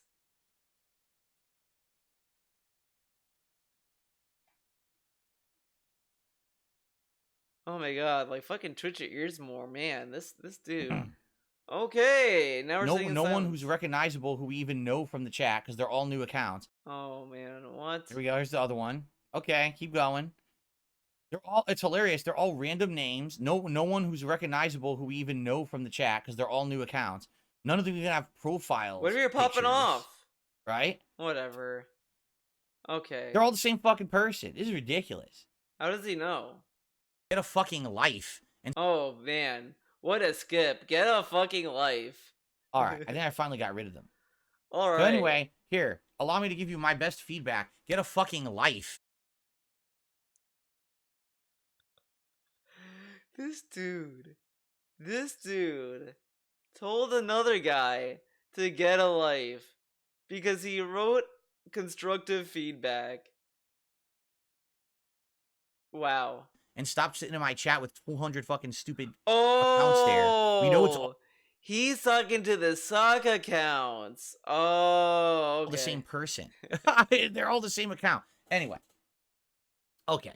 In a Okay. nutshell, all right. Matt and Now I we would get to like to the do co-op in the actual future, and we'd nutshell. also like to do other Q&A streams as well. But it's not going to be Oh, often. yeah? It's going to be special when it happens. That way, it feels special. It's not, oh, we're doing it all the time. It's samey, and now it doesn't mean anything. Okay. Remember when he didn't want to We do were these be talking about throwback streams maybe every having week, her and now he's come doing them every on, week? Guys, sounds like bullshit. basically to hang out just to do Q&A. That's it. Just a Q&A stream again. Because we don't have any games right now that are co-op that we're interested in. Right? Oh, man. Helldivers maybe would have been something interesting, except it's not couch co-op, right? It's only online. There's no point. We can't do two people in the same room doing online on camera. It's not going to work. So that's not the kind of co-op we're looking for. There's a way. We did look into co-op games. Like, we were looking for a bunch of co-op games online. We looked into that Overcooked. It just looks boring. It doesn't look like a game that's going to be fun to do. I played We're gonna get bored. Overcooked. Overcooked is fun. What the fuck is he talking about? I played with Retro and Charles. It's a fun game. It's a great co-op game. What is he talking about? Oh my god. You know, I'm glad he's not playing it because he's probably gonna make it boring. He's probably gonna be like, oh, we did get the best stars ever. It within a few stages. Like, we watched someone play it for like half an hour, and we were bored watching them play it. So imagine now us playing it and you watching it, right? So that's probably not going to work either. Well, River City again, Girls. Someone told him about River City Girls, and that came and went. But again, it's probably because it's a pixel game. I really have a feeling Kat's one of those people that wants games to look pretty. I guarantee that's what it is. Because she called Persona 4 Golden archaic. Now, I do dislike Persona 4, but I'll be fair. I'll be honest. You know, I'm a fair guy. The game doesn't look bad. And it looks good. It's a PS2 Vita/Vita game. You know, it's fine. I mean, my problems are a little different, but whatever. I mean, that's just an experience problem. But I wouldn't say the games are archaic. Maybe vanilla Persona 4. That game, I think we could leave it in the dark ages. But Golden, as far as I remember it, it's pretty good. I'll give Golden its flowers, man. It at least plays like a better game. It plays like a more like functional JRPG. It's pretty good. Still, it does not beat Persona 3. Persona 3 is still the GOAT. I don't give a fuck, but you know what I mean. In the other games, and we're just not too interested in any of the ones that seem to be the that's why I think suggestions, she wants pretty games, not maybe we pixel will games. eventually get into one where, okay, this is one that we're interested in. But right now we're not. And by the way, right now there's no time in the schedule for it because I'm already having to take streams off this month to do other things, and we're in the middle of RPG Mania where I got to get through these effing RPGs to start new games. Okay, so it's gonna be something that we look more into later in the year when there's ample opportunity for it, when the schedule opens up. Typically in the spring, summertime, that's when schedules open up a lot because there's very few game releases and there's time for this kind of stuff. And that's definitely what we'll look to do. Okay, I just love every year there's a new segment of months that is usually dead. It was January, February is usually dead. Now that's not dead. Now it's this other month. Okay. Thank you. And I understand, but what I got to say is you have to stop being so demanding about it because you take the fun out of it when you become demanding. Dude, you're asking for suggestions. You got a suggestion. I don't know what else you want, man. Like the first Q&A stream that we did was super fun because it was the first time Kat had been on stream in so long. The second Q&A stream we did, their questions weren't as good. Be honest, they were drying up or being repetitive. And then immediately a ton of negative feedback. Oh, she looked uncomfortable. Oh, she looked bored. Oh, okay. Well, I don't think I heard people say that about the second time. I just mostly heard it was just boring. Because again, they're boring people. I'm sorry, Phil. You're not the fun guy you think you are. Like, come on, face reality. Guess what? When immediately you start complaining, it's not fun to do anymore. Okay.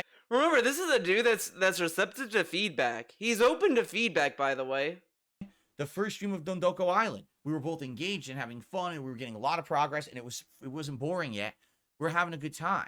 Second stream, again, the game turned for the worse. It got boring and grindy, and we were just having, getting exhausted trying to do it. And immediately, here comes the negativity again. Oh my God, so bored. Why isn't she looking at chat? Why don't you shut the fuck up?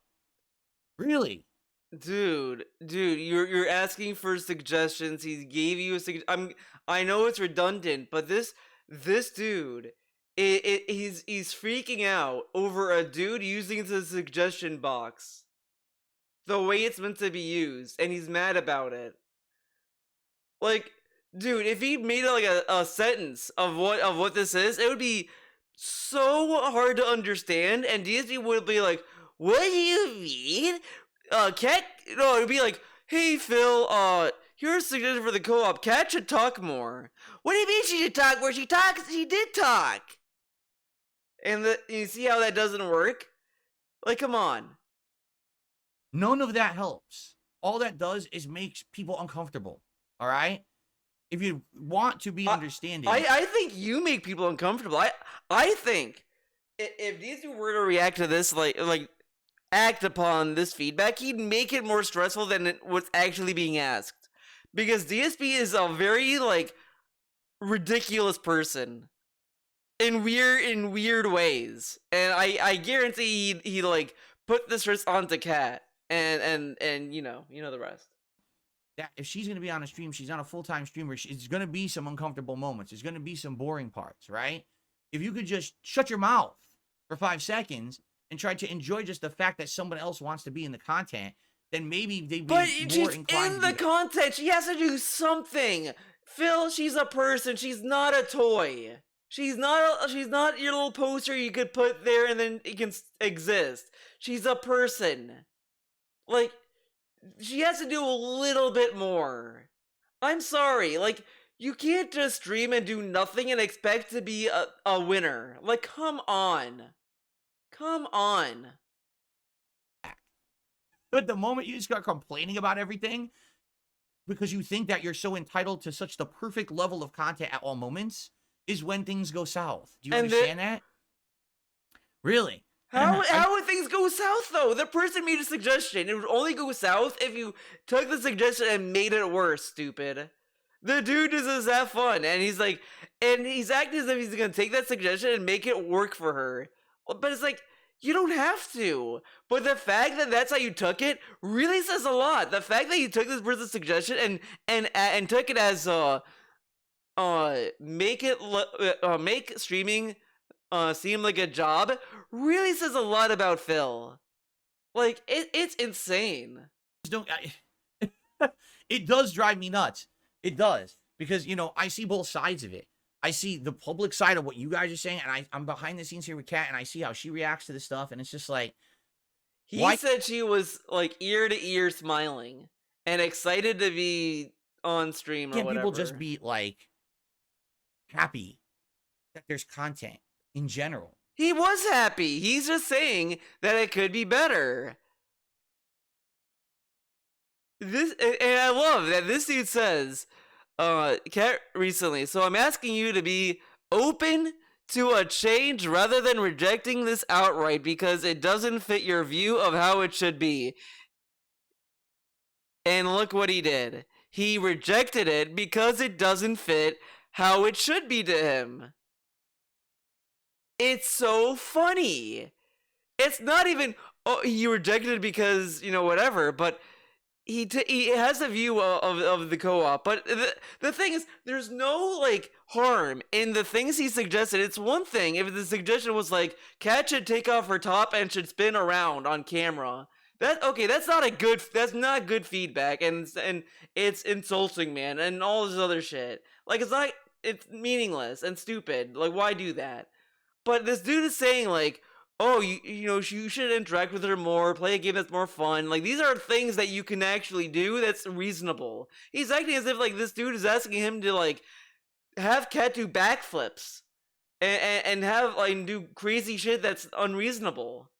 It's not unreasonable. The most you could argue that would be unreasonable in his case is having her just read Kat, like, directly, because, you know, you could argue, he could easily say, well, she did read chat back on Twitch, and everyone was making fun of her, so, like, she doesn't want to read chat on her own, and I should read chat to see what's being asked so I know what's trolling or not, because, you know, whatever. Like, that I can understand. But there has to be a middle ground, because he didn't read anything to her. Like, come on. Oh, I'm happy to see that Phil's wife wants to be on stream with him and hang out with him and have a good time with him and be a part of that. As opposed to, oh, Phil's wife's on stream. It's time to now micro-analyze every second of the stream and tell them everything they're doing wrong from beginning to end. What? How did we get that jump? You know, I just don't understand. You know, Like, she's coming back. And the thing is, he could sit there and say that they're both happy with these co-op streams and all this stuff all they want. They can say, look, I appreciate the suggestion, but we had fun.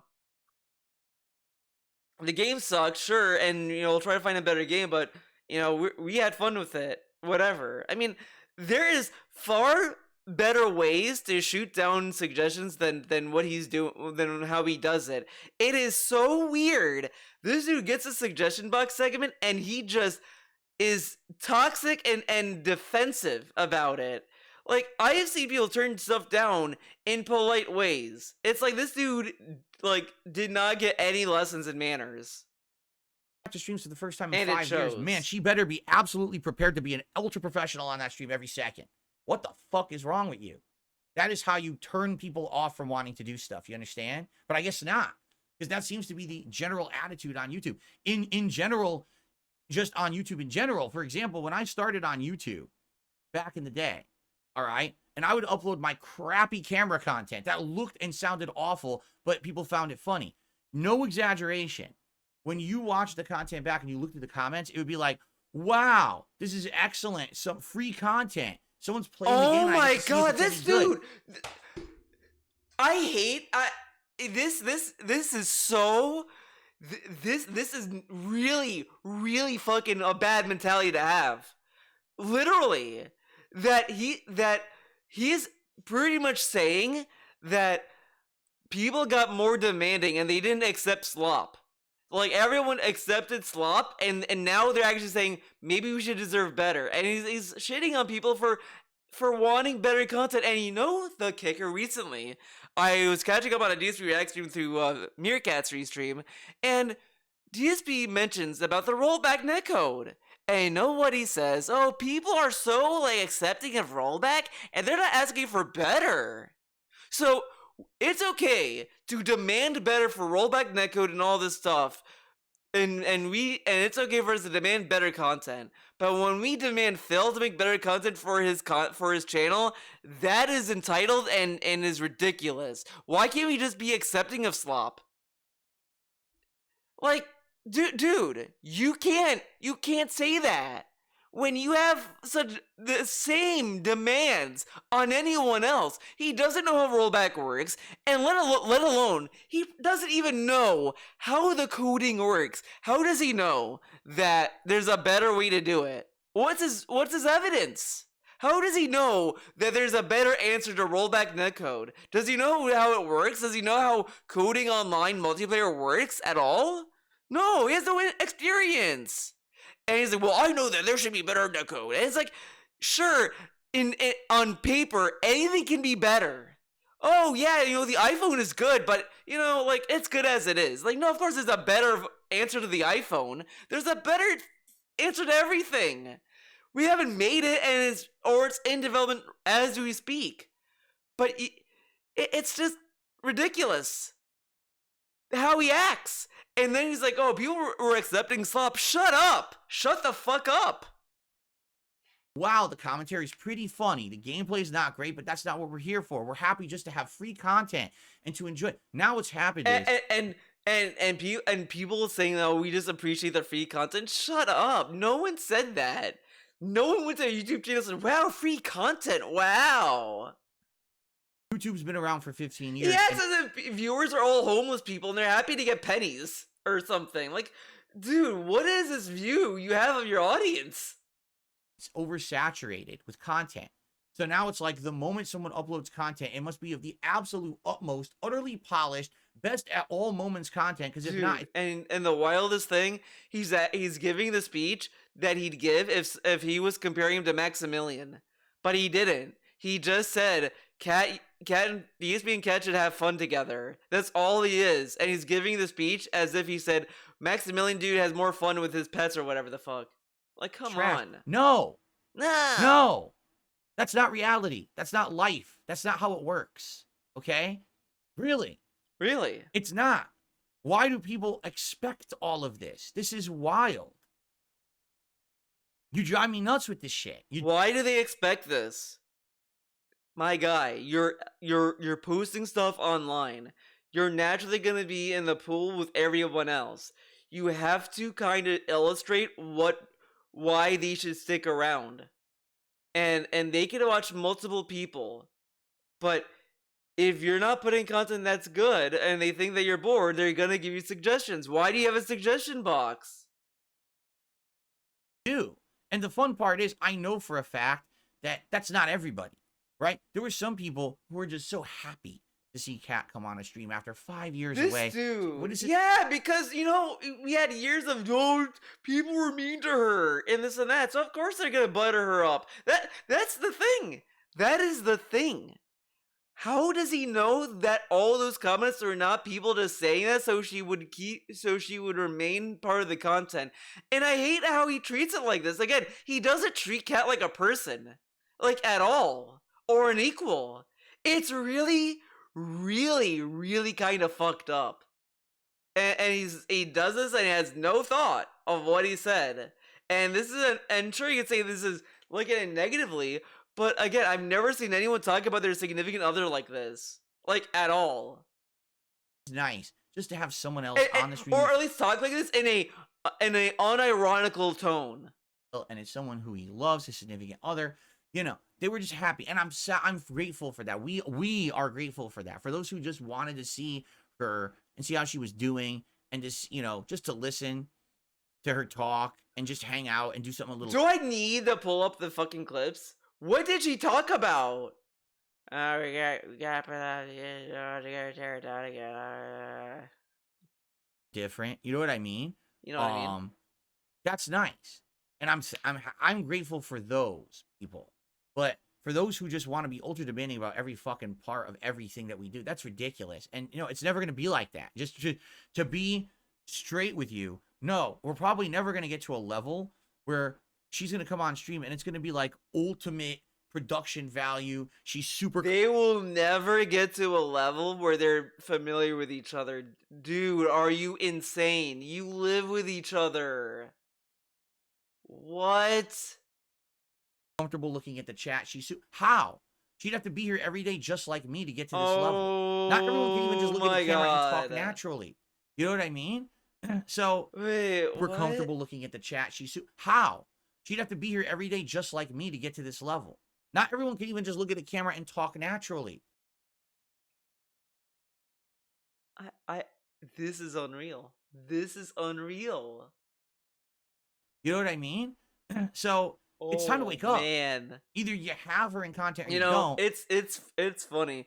I was on that being said the first time, and I was a little nervous because I've not done I haven't been on another person show in like ever. I mean, there was only one other time.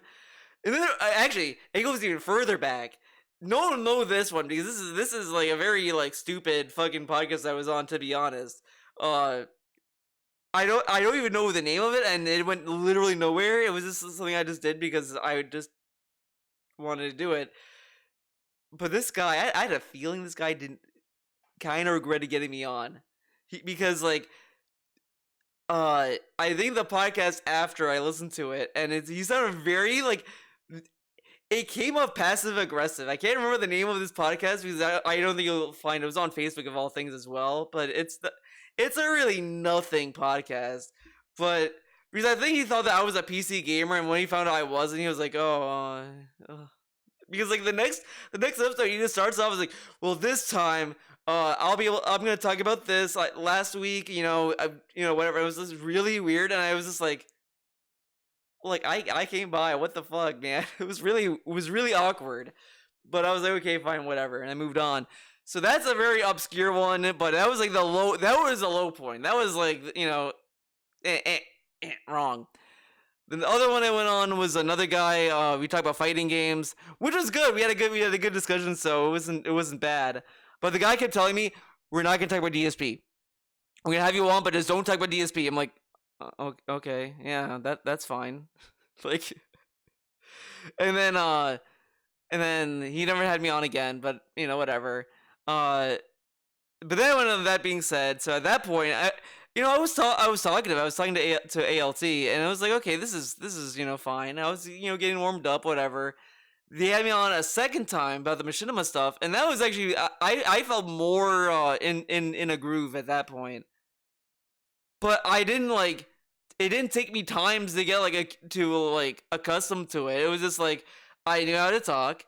It was just that first podcast was like the first time, so that was a little bit nerve-wracking, a little bit, because it's like I'm talking to someone else that I don't know, and it's like I don't know.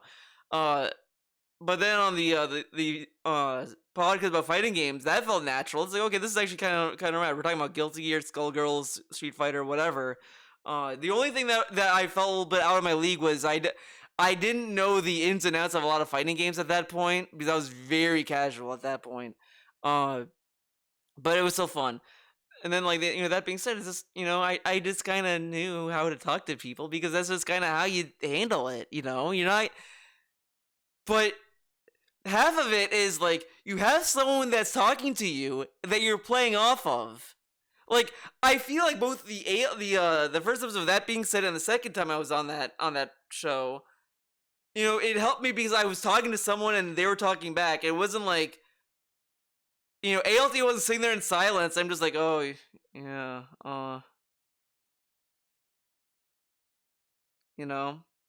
yeah. Because that's not really entertaining. But DSP has these guests like that. He has fucking Cat on, and it's like a deer in headlights. Dude, if he's so nervous, why don't you break the ice and talk to her then? That's half the way you get comfortable. You just don't get comfortable. You have to talk, and you have to listen, and you have to kind of go back and forth. Half the time I got more I got nervous at the start of each, of that being said, on both episodes. But the more I talked to the people who are on that show, the more natural it became, and the more okay, yeah, I can shoot the shit, whatever, because it's just conversations. This dude really talks as if he doesn't know how to have how to have a conversation with people. But the moment that you get over demanding is the moment that she doesn't want to do it, because it's too much of a hassle. It's too frustrating. If so many people are upset at it, then why do it? Why do it? Just right? chill the fuck out. I mean, Chill that's really out. the best advice right now. Just chill the fuck out. Stop being so high-strung and uptight and demanding of everything in life. Just chill the fuck out. And everything will be better. I promise you. As I've gotten older now, and I've learned to lean back and more relax and say, you know what? You can't control everything. Not everything's perfect. Just chill out a bit. Chill out, Life man. is better in that way, man. What if it's But not? when you're just uptight about everything, it's like, Jesus fucking Christ. For a second, just sit back and relax and stop being so demanding and so ridiculous. It's not ridiculous what he said. Whatever. Okay. Okay. Anyway, we did a lot of suggestion box today, huh? So in conclusion with that, like I said, probably the next time Kat appears on stream will likely be like a Q&A night. We're going to try to find a time to do it. We can't do it now. But when she comes back, definitely, so. I feel like there's something else we'll get to this stuff. Suggestion box, the show runs late. The $10 super chat podcast from this week. It was either earlier this week or late last week when it was announced. And I have a whole segment on it on the show. Fan of Rooster Teeth or anything. Oh my god. I think I know. People support and bring up topics or ask questions. They can get a more detailed response rather than during gameplay. You tend to keep the responses much shorter either way. And a critical part of my content, hear more about me talking, and in cases does better than the gameplay during certain days. But not immediately. It's going to be shows all day. Now, we're not going to case in point, right? Just a few weeks ago, we had a random night stream that was open. This was before we were in RPG Mania and trying to push. And people just want to hang out with me a lot. Hours with a million side quests and games like the recent Guardians of the Galaxy game have jumped on these, and then they just can't get out of them. It's just a fad, and they're always behind the ball too. Like they see one game that becomes popular. I can't find what I want to talk about, but it's about support, so that's whatever. But let's get to the second part, because as you can see, we got a co-op announcement.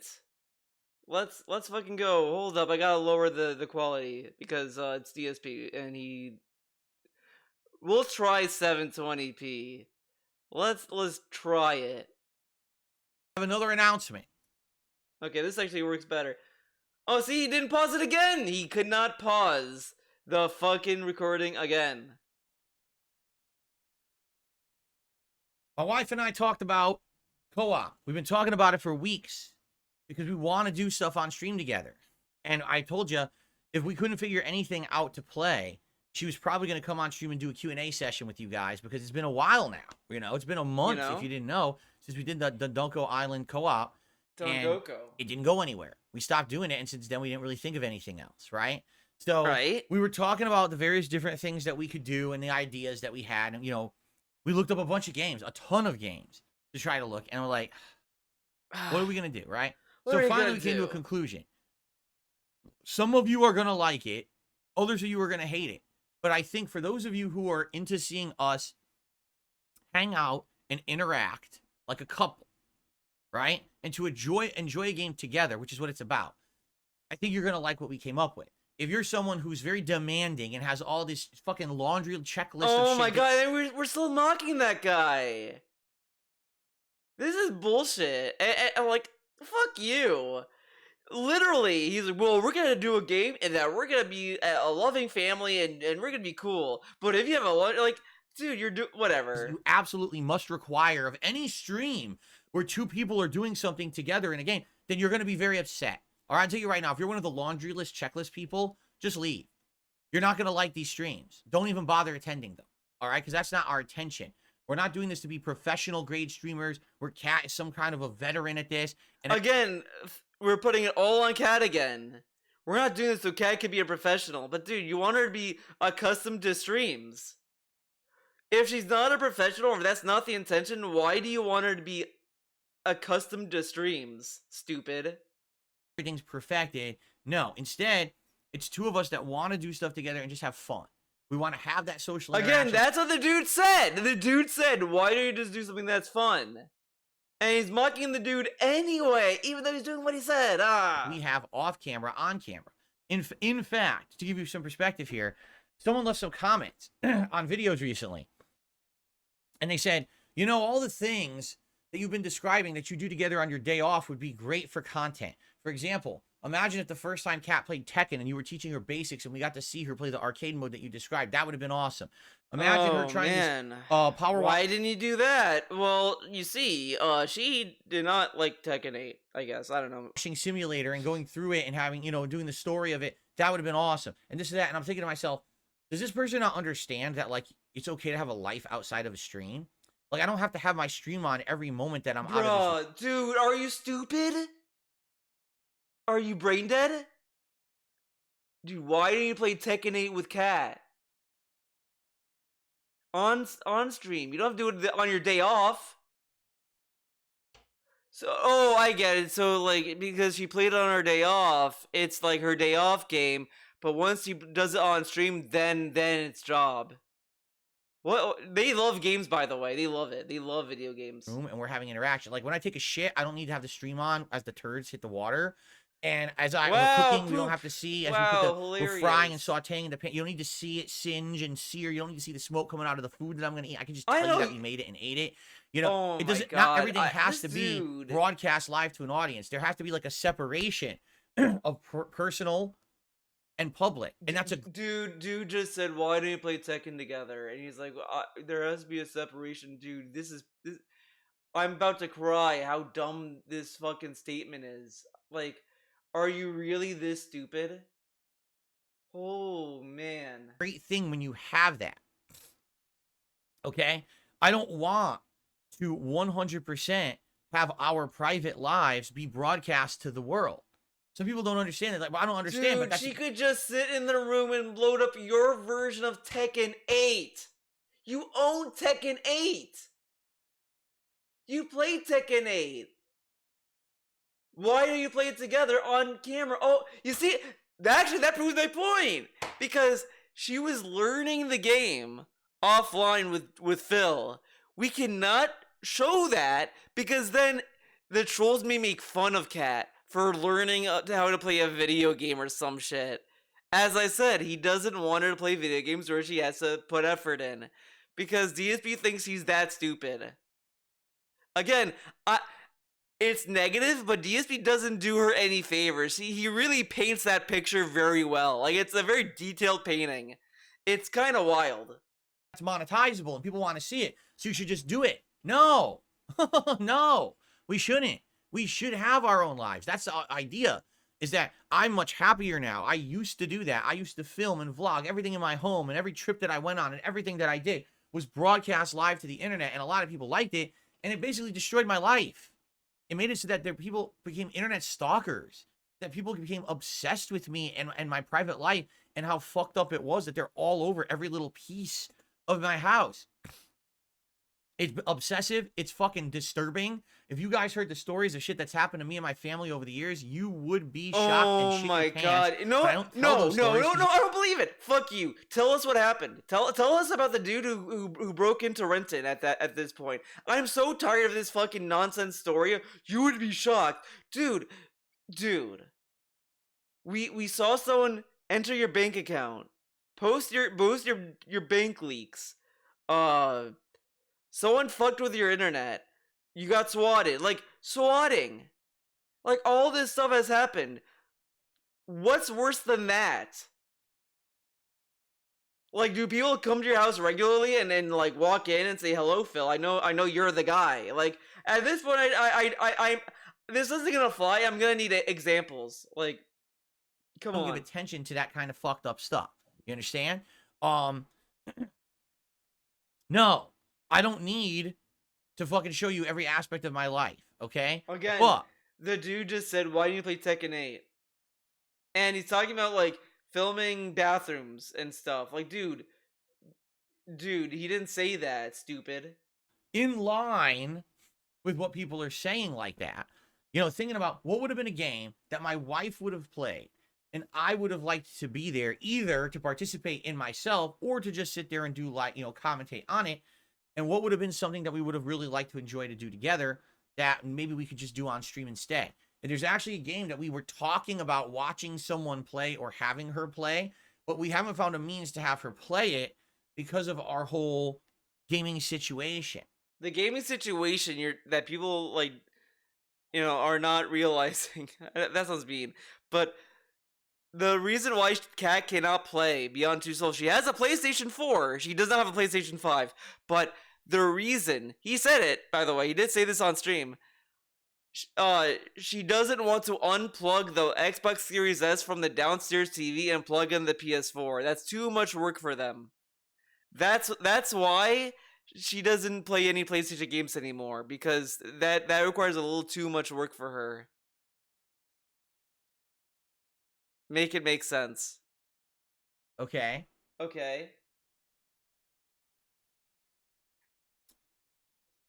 All right. So that being said, Beyond Two Souls is a PlayStation exclusive, so it's never going to Xbox either.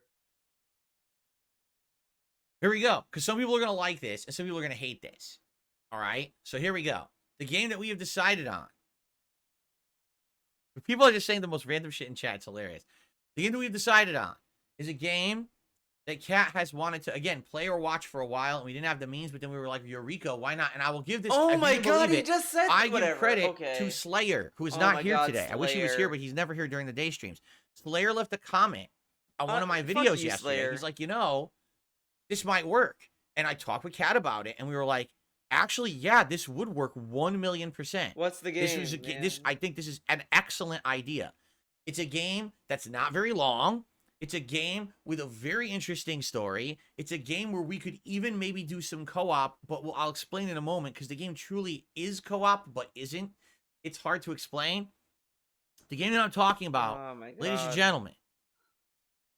No, it's not Singapore Simulator. Stop that right now.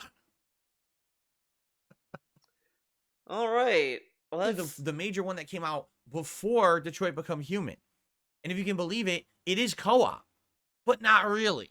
Allow me to explain what I mean by that, okay? Wait. Actually, the major one that came out before, a game called Beyond Two Souls. That is the boringest game Honestly, I played the co-op with a friend of mine when that game was new. We both hated it. It was so boring. The worst part of it is I don't remember what you do, but it's like you're in a like you deal with Indians and Indian ghosts or some shit like that. It was really boring. And I remember we were high and we were playing that and we were just like this sucks. Like no thanks. Like it was fucking awful.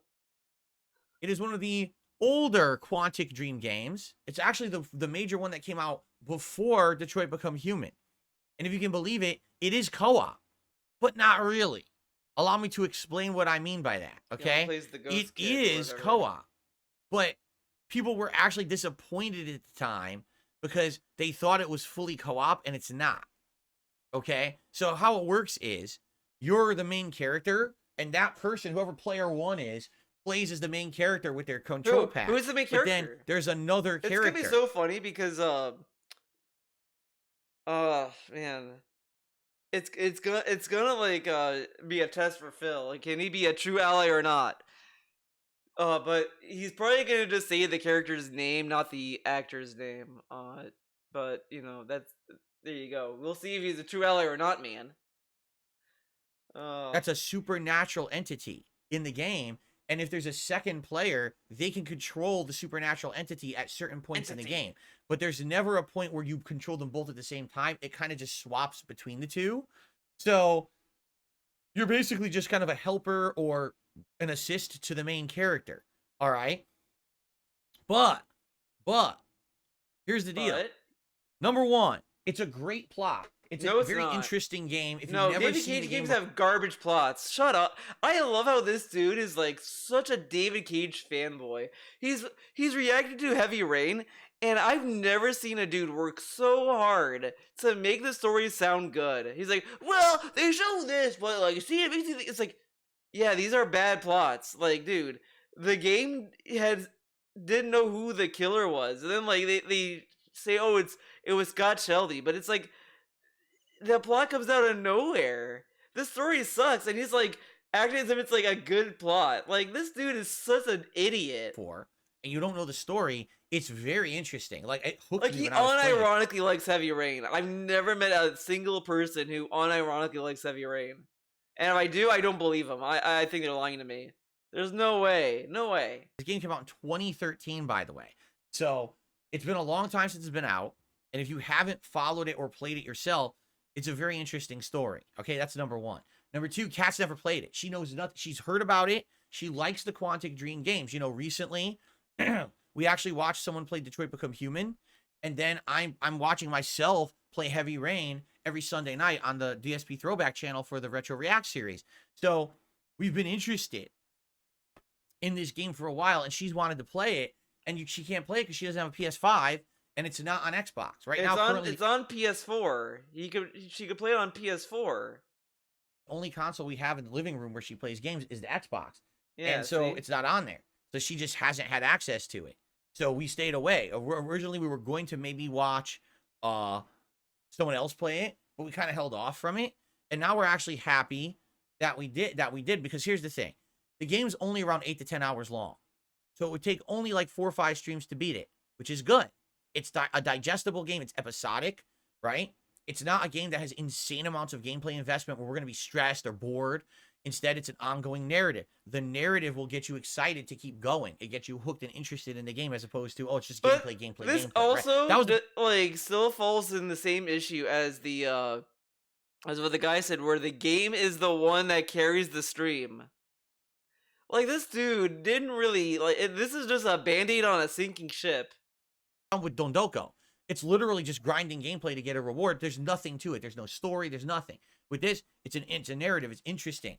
And again, if you've never played it and you don't know the story, it's very exciting. Now, the other thing is, I did play it in 2013 when it was new, but I've never played or watched it since. So because of that, it's been 11 years. I honestly don't But he's remember. gonna say, much of "I it. I'll remember probably this. Oh, certain I remember scenes, this." but He's I don't gonna- remember that much. He's gonna fucking So spoil for it. I me, can't it's see gonna it. be cool. He's gonna be like, "Okay, cat, watch out. This is gonna happen." Okay. This game again because it's the first time in 11 years, and it'll be kind of refreshing and interesting.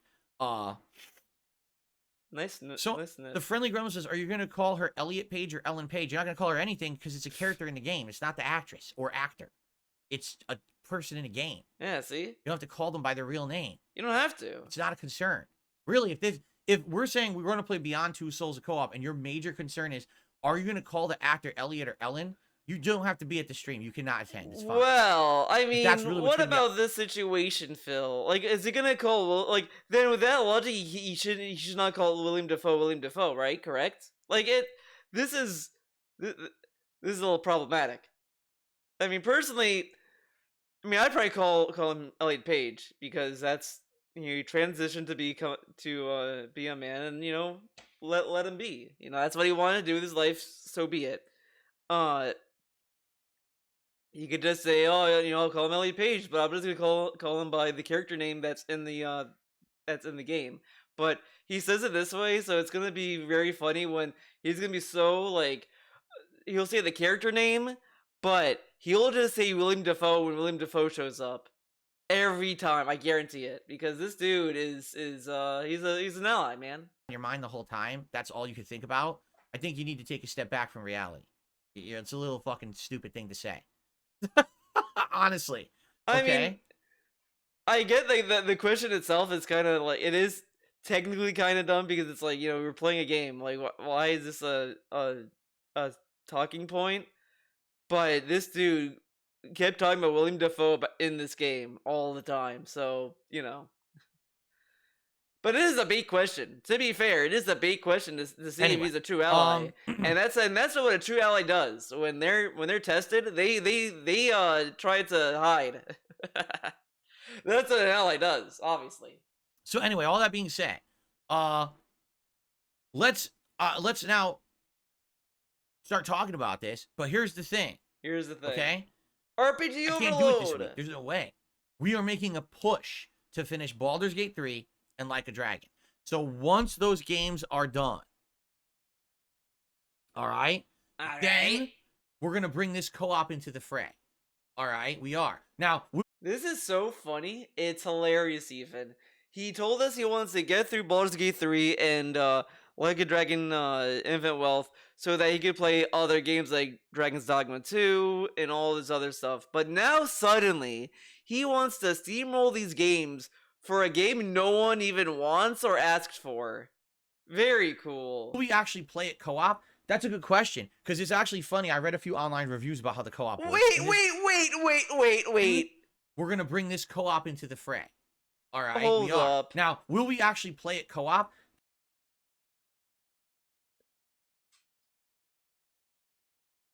This dude, this fucker was like, "Oh, I got a co-op announcement. We're gonna play a game technically together." Well, are we gonna do co-op? Fucker, just play co-op. Like, dude, come on. Already he's getting cold feet because he doesn't want to give Cat a controller. He's already scared of what she could do with a controller. Like, does she, like, when you go to a friend's house and, like, they have player one controller and it's, like, all pristine and nice, and then it's like, "Oh yeah, here's the guest controller," and it's like peanut butter on the buttons are sticky and all and gunked up. Is he afraid that she's gonna gunk up his controllers? Because why else is he like, "Are we gonna do co-op?" I don't know. It's really weird. Why not just do co-op? Why is it a debate? That's a good question. Are you serious? Because it's actually funny. I read a few online reviews about how the co-op works in this game, and they're like, literally, you don't have to play it co-op. What you can do is just have the one controller, and so the one person plays the main character, and when it's time for the other character, you can just hand the controller over. And then that Oh person just my does all the god, decisions are for the you other character. You don't need- serious? That's how you're gonna play it? He's gonna nerf this. He's gonna nerf it so bad. An already nerfed idea, he's gonna find another way to nerf it even more. This dude is unreal. Unreal. Honestly, he should not have Cat on stream anymore. If this is what he's gonna do, he should just give up on it. This is embarrassing. Just inventing ways to not give her a controller. Just inventing ways. Two controllers. Like, it's literally exactly the same. There's no difference. There is a difference. So maybe we'll just use one. Actually, there is. From what I remember, I think the guy who's playing like the ghost guy can like move around at the same time you're moving around and do some like slight stuff. But again, he just doesn't want to give her a controller. He's terrified of the idea that she may be able to hold a controller. We can't have that. Instead of having to have two and have one, me just sit around not playing 90% of the time, just pass the controller back and forth or whatever, right? I don't know. Just do it. Like it. Okay, so Whatever. Okay. anyway, He really wants it to be weird. I want to do it, and This dude is so weird about everything. He watches YouTube on the YouTube TV app and not on the mini PC where he could use the website like a normal person. And now he wants to do this. Why does this dude insist on doing stuff in weird ways? It's so weird. love to do it as soon as possible. I would love to do it tomorrow, but we can't. I gotta now finish these games I'm playing. All right. So here's the deal. This week's schedule. Here it comes. Today we're trying Battlefront. All right. We know the schedule, so I think we can end it here. I think this is a good place to end it. It's already 3 hours, so we made it long enough. You know, if I did the other thing, it would be like 5 hours. You don't need that. I'll do another video another day about that. But thank you for watching. This was very enlightening, and it was wild. I kind of enjoyed waiting because now I'd like part 1, part 2 put together, so it's like a movie. It's like there's a payoff. Because we just literally saw him complain about, like, he responded directly in a sense to that complaint, to the suggestion, but then he didn't fully do it. Like, he's doing co-op, but now he's already like, well, we don't need to give her a second controller. Even though he has 2 controllers, but we can't give her the second one. Whatever. Thank you for watching. This was a fun one. I hope you enjoyed it. And I hope to see you next time. Next video, I'll give a little teaser. It's about RPGs, okay? It's about the RPG overload. But I'll see you guys next time. Unless, this new podcast is some crazy shit, I'll do that too. But, we'll see when we get there. Again, thank you for watching, and I hope to see you next time. Time to skedaddle on out of here. Bye-bye!